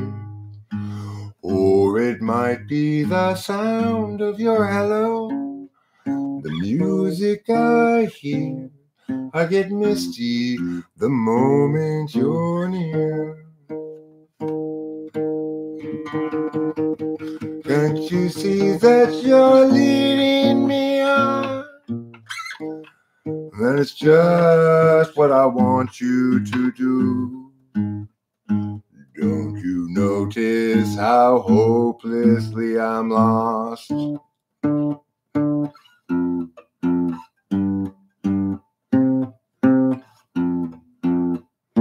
On my own, when I wander through this wonderland alone, never knowing my right foot from my left, my hat from my glove. I'm too misty and too much in love. Too misty and too much in love.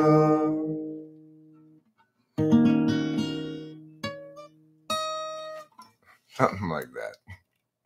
A bit of a rough start. Kind of got the hang of it there. It's kind of a tough one to play too. Let's see about, I'm going to try another jazz standard. Maybe I could play a little easier. Probably I couldn't play that one either.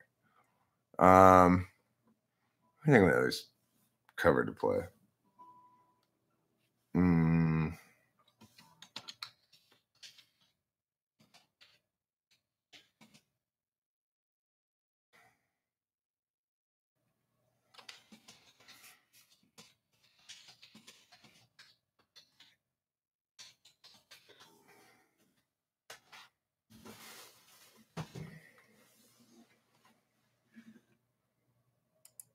Never even tried to play this song before, so yeah.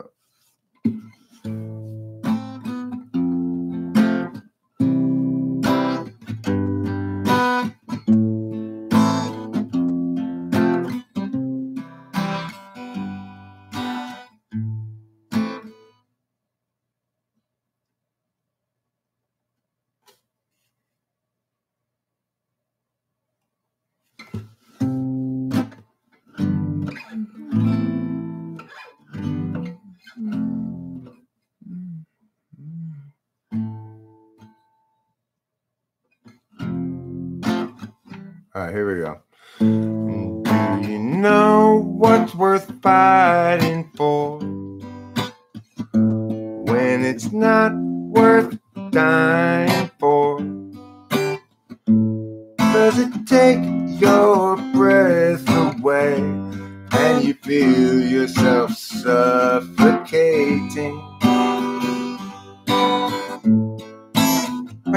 Way out the pride, and you look for a place to hide. Someone break your heart inside. You're in ruins.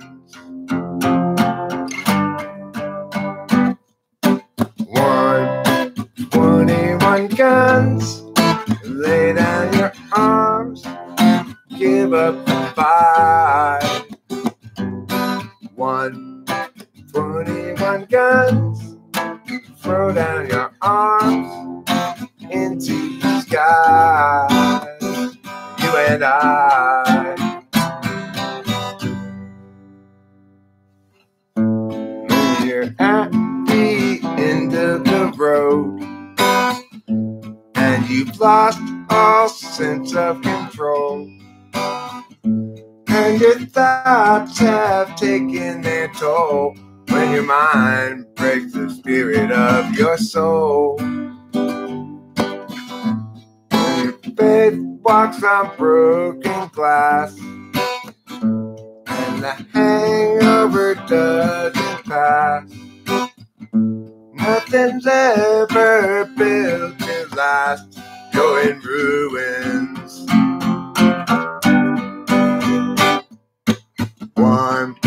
21 guns, lay down your arms, give up the fight.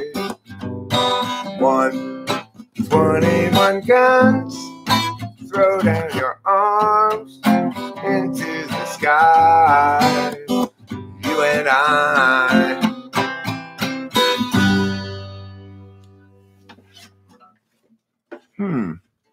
It's a surprisingly simple song.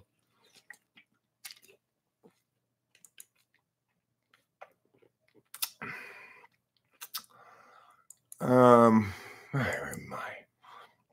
I gotta close my email so I don't have to look at that horrible thing again. What in the world? What in the world is all I can say about that. I tell you what I want to know to play. I want to be able to play Kesha's Die Young. I wonder how you play that. Kesha's Die Young, chords and lyrics. It's going to actually sound like a song.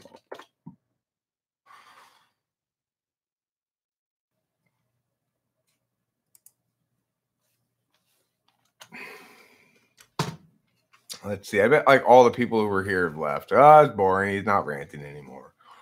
I'm never ranting. I was justifiably meowing.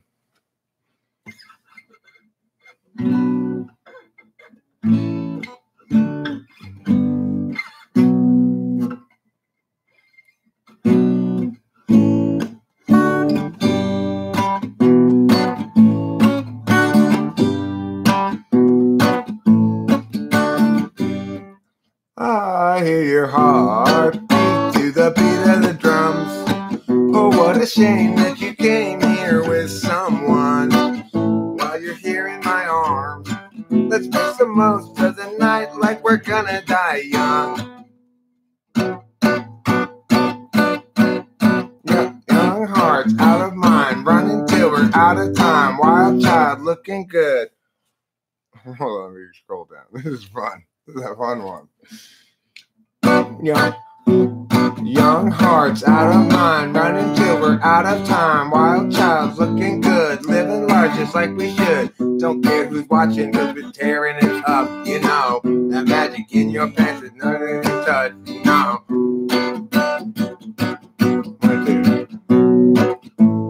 Trouble tonight. Take my hand, I'll show you the wild side. Like it's the last night of our lives. We'll keep dancing until we die. I hear the heartbeat to the beat of the drums. Oh, what a shame that you came here with someone. But while you're here in my arms, let's make the most of the night like we're gonna die young.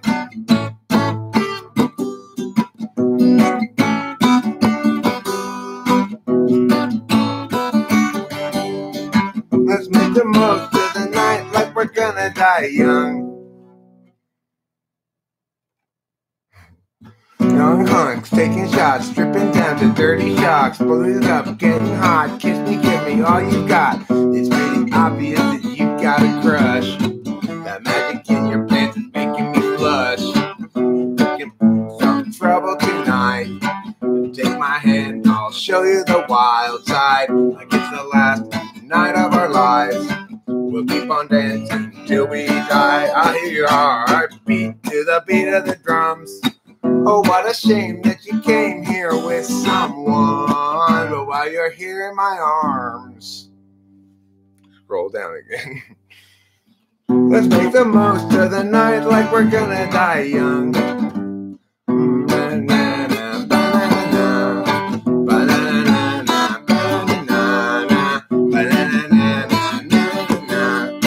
Let's make the most of the night like we're gonna die young, young, young, young, young, young, young, young, young.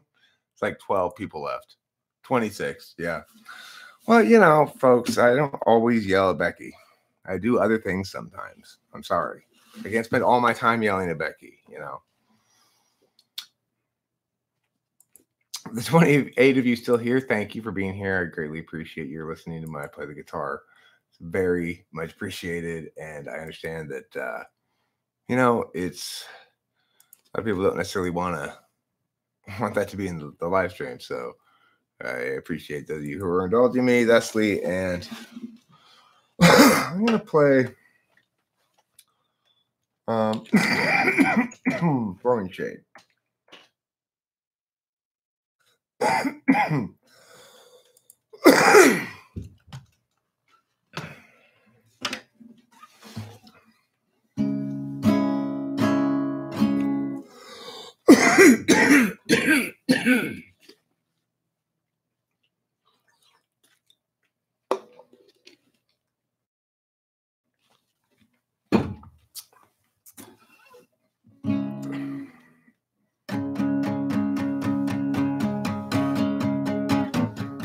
Too much noise in the dead of spring,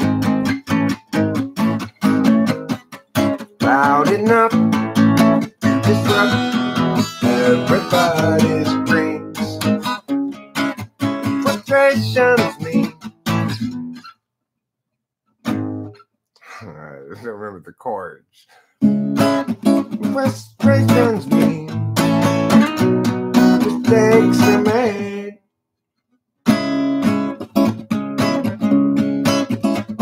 It seems everybody's just throwing shade. I won't be just another casualty of other people's well-intentioned words. I used to think that tomorrow could be time for yesterday. Fucked up the end of it too. Anyway, it's been a while since I played that song, so I didn't play it very well. Sorry, everybody. Sorry for my failure.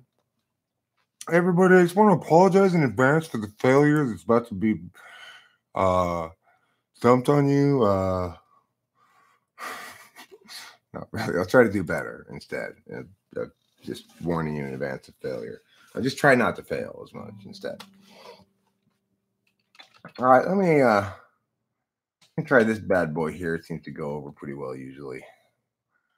It's like the cheese that is between the pies and the mias.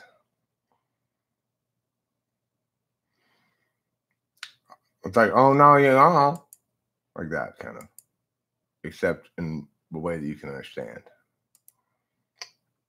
Let's see.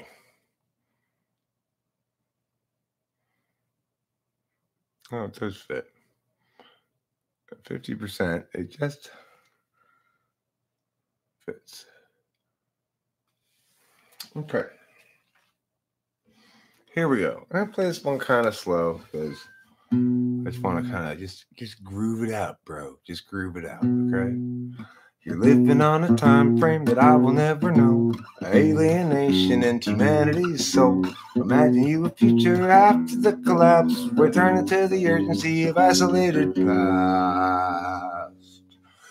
You're picturing community, free of metaphysics, and you're hunting buffalo while you're picking red delicious. Knowledge of the seasons, wisdoms of old. Fire blazing in the night to keep away the cold. Hostility is kept at bay by what you think is in the way of life as children of the land. Within God we weatherman.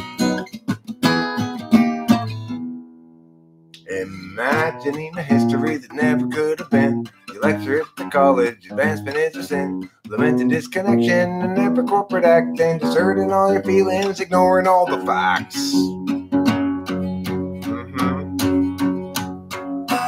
Hostility is kept at bay by what you think is in the way of life as children of the land. Within a godly weatherman, you find modernity just so banal. Wish you had lived in your time, but now, and your experience won't run afoul of exceptions you might allow.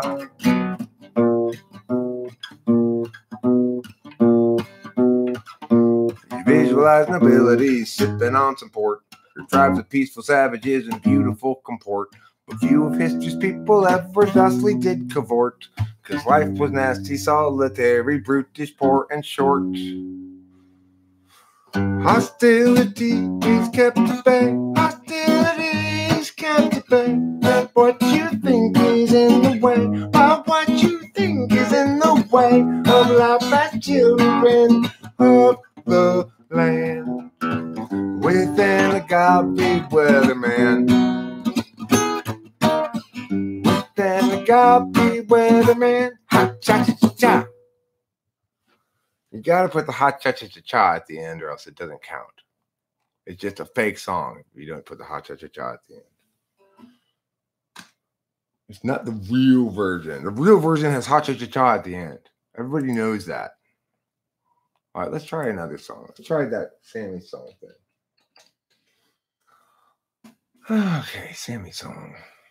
Don't be a little Sammy song, sometimes people say. I don't know why they say that. Seems kind of mean. There's nothing wrong with Sammy song. You put this 75%, maybe? I don't even have to, yeah. Okay, here we go. Sammy is a story that need be told. This is a song for the open road, and such a thing must always do its job. She married up Jeff, turned 19, 4 years in, 3 kids weaned, weary now and questioning the past. Agency out, faces discretion, locking in our courses, way too young. The urgency conferred is really just depression, making sure those underneath them always run. Everybody's panicked out. Kids, ooh wah, lock 'em up with oxygen. Ooh wah, mathematics to produce success or impose more unjust duress. Agency outpaces discretion, locking in our courses, way too young. The urgency conferred is really just oppression, making sure those underneath them always run. Duck that bourbon fun, drug it turn at 21, and so forth well up into middle age. What once had seemed to set him free became his whole identity. Now talking about another drunken breed.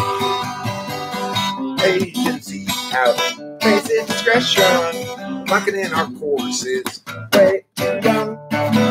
Urgency conferred is really just oppression. They'll offer you incentives, but they haven't got a thing that's fun. Everybody's panicked out the kids. Ooh wah, lock 'em up with extra dexedrine. Ooh wah, mathematics to produce success or impose more unjust duress. Agency outpaces discretion, locked in a passive, way too young. Significance is really just progression. They'll offer you incentives, but they haven't got a thing that's fun. Without consent, it's really just oppression by parasites surviving on their wages earned by lying, while they feed their fear of dying. Yeah, they feed upon the futures of the young. Pow.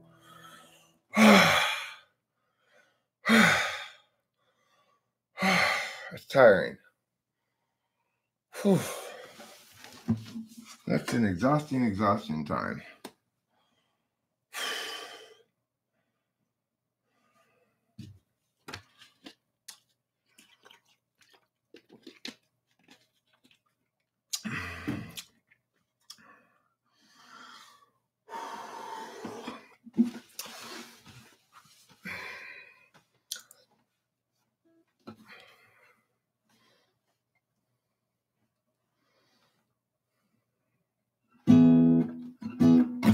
Play this song slow instead of fast. Like I normally play.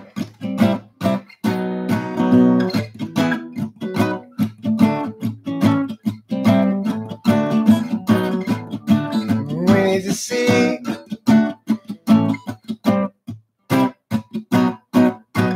We need to know. Thanks, Countess. We need to spend happenings down by a means to judge, a logic to life we divisively unlike, and from which will rarely budge. People everywhere gather up enemies, outraged at how they miss the sign. How do they set their priorities? These foreign backstabbing entities into an heartache and misery, follow necessarily from their savage ways. Insulting Carson and Desiree, we're stuck in such petty larceny. We are petition directories and call it the whole damn world. Julie Fred Howard, hoping Julie will too. Jerry shares poor minutes. We just can't share things like they do. Julie soon forgot about it, should have not. Julie always thought that she should have bought to when she had the chance to ride. People everywhere gather up enemies, outraged at how they miss a sign. How do they set their priorities? These foreign backstabbing entities into an heartache and misery, follow necessarily from their savage ways. Insulting Carson and Desiree, we're stuck in such petty larceny. We all partition the rectories and call it destruction of the whole damn world.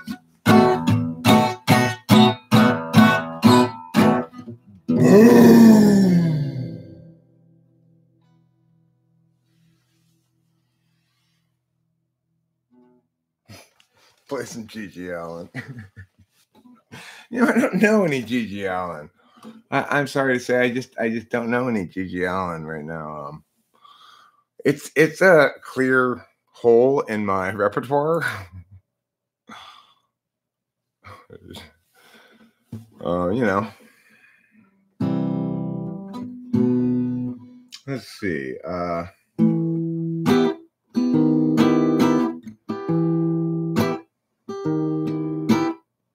It's a good question, Bacon. I don't know, because the F5 thing doesn't really get in my way that much. You come outside and your arms are folded.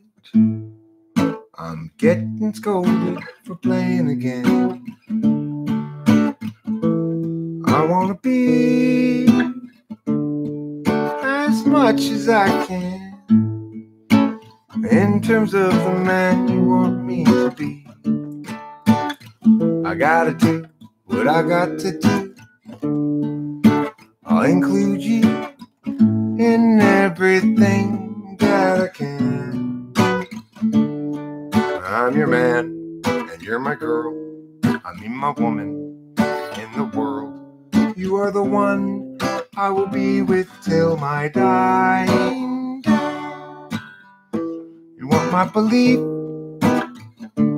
I want my attention. I've got invention going again. I wanna be as much as I can in terms of the man you are made to be. But Kimberly, please don't be mad at me. Though I made this song, 'cause I'm your man and you're my girl. I mean my woman in the world. You are the one I will be with till my dying day. 'Cause I'm your man and you're my girl. I mean my woman in the world. You are the one I will be with till my dying day.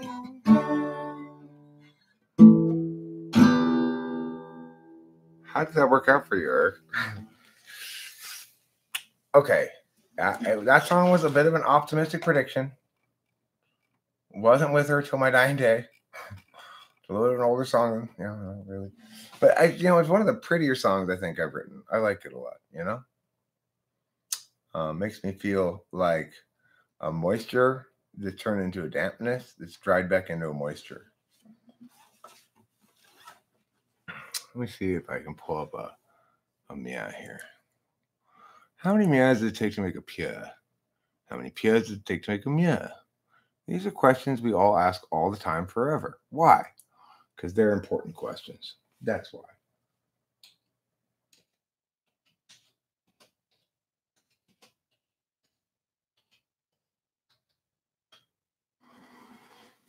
A long live stream tonight, huh?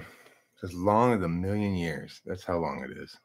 It's a long time. Wow, that's a long time. 1,000,000 years? Yes, 1,000,000.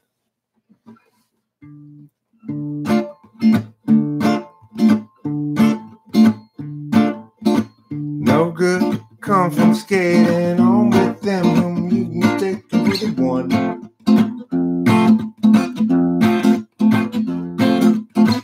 Habituated teacher than decency, self-inflicts eventually once the search is done. Driving in the car last night, we had a massive fight. He's insisting we were right and the other one to blame.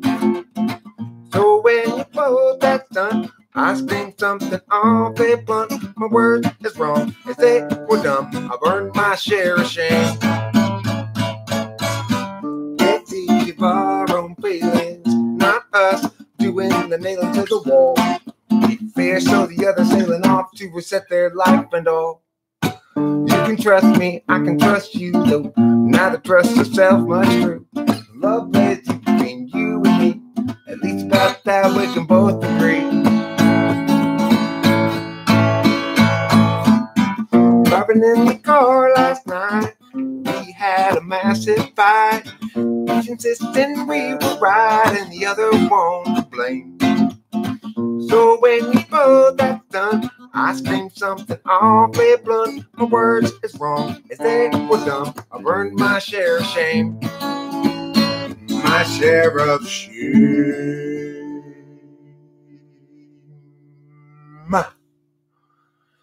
Mwah. The song ends with a kiss. Mwah. That's how it comes. It's a fancy one. It ends with a kiss. The fanciest of my songs end with kisses. Okay, what other songs do I have that I could play?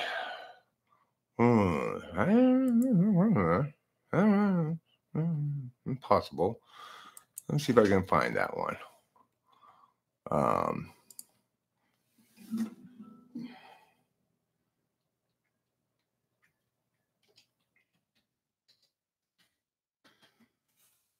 Oh, my special, special, special poo. Your poo is so special, I can't deny it. Listen to me, please.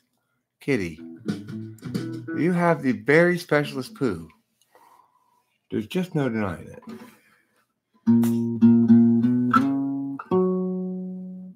What's the matter with Chad? Is he terribly bad? Is he very like Dan, who's a terrible man? Is he sort of like Jill, who can't pay her bill? Or rather like Jack, she's stuck on the facts? What's the matter with Sue? Will she know what to do?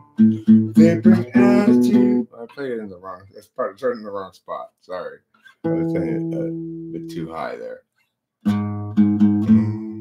With Chad, is he terrible? Yeah, right there. Okay. What's the matter with Chad? Is he terribly bad? Is he very like Dan, who's a terrible man? Is he sort of like Jill, who can't pay her bill? Or rather like Jack, she's stuck on the facts? What's that Sue? Will she know what to do if they bring attitude? Will she show ingenuity? She talks about you whenever we go walking. What's the matter with Brent? Is he living in sin? She's been hanging with Jim, who's looking terribly thin. What's the deal with Frank? Stealing fish from my tank. He's colluding with you, and they're talking to Lou. What's wrong with the ladies? What's the matter with Ben? Feelings of Katie to the coldness of Sven. They talk about you whenever they go walking.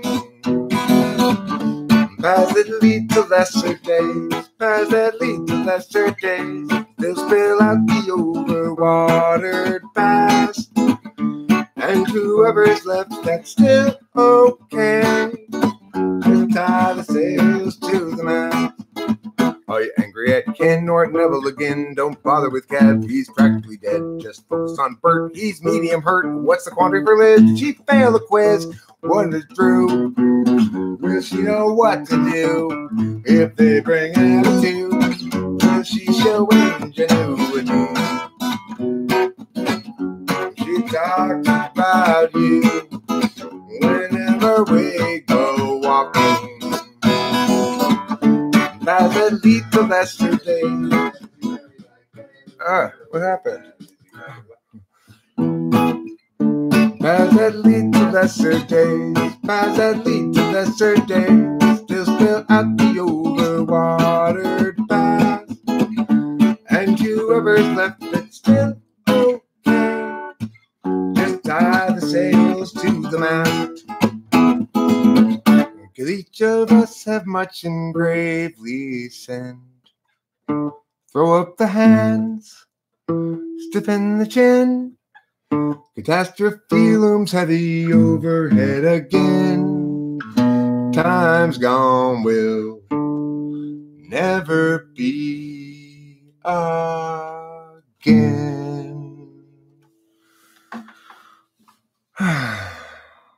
That's a nice song.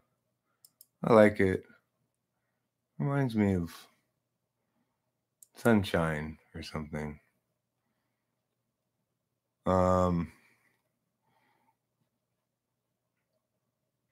Amelia? Does it have the things on it? It does. Yeah, here. All right. Nope, not that. Here we go. Amelia, go from that place, take unto you the details of your case. Amelia, when you rise above, floating ahead and soaring like a dove, what will they say when they look at you, then moving sideways into space you're in? Sidelong with your thirsty grin. Amelia, can't you see that you and I will ever be? Amelia, yet you're still free. There's too much opportunity to leave out in the rain.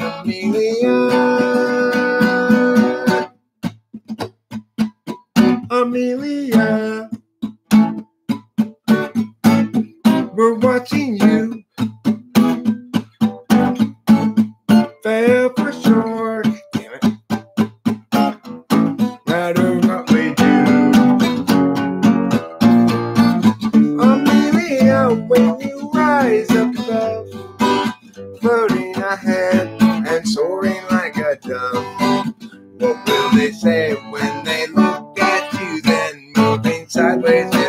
place you're in.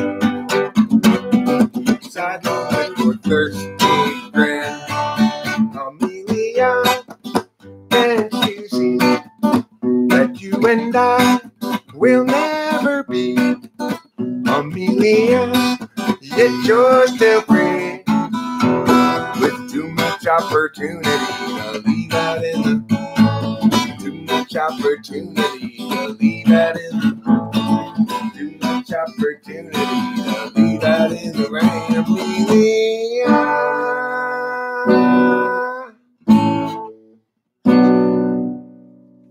It's kind of sloppy.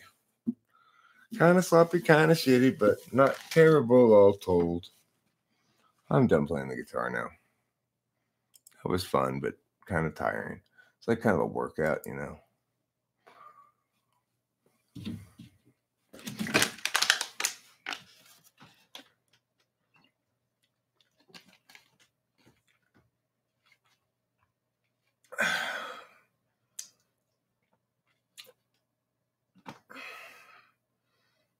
I'm interested in looking at the comments on that one, actually.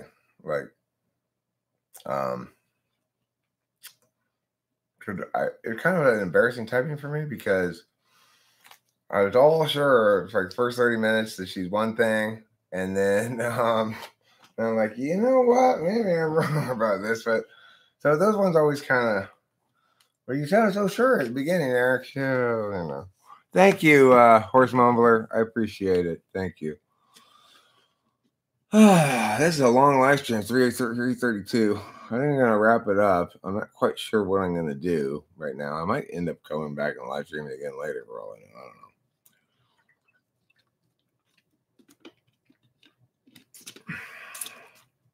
I don't know.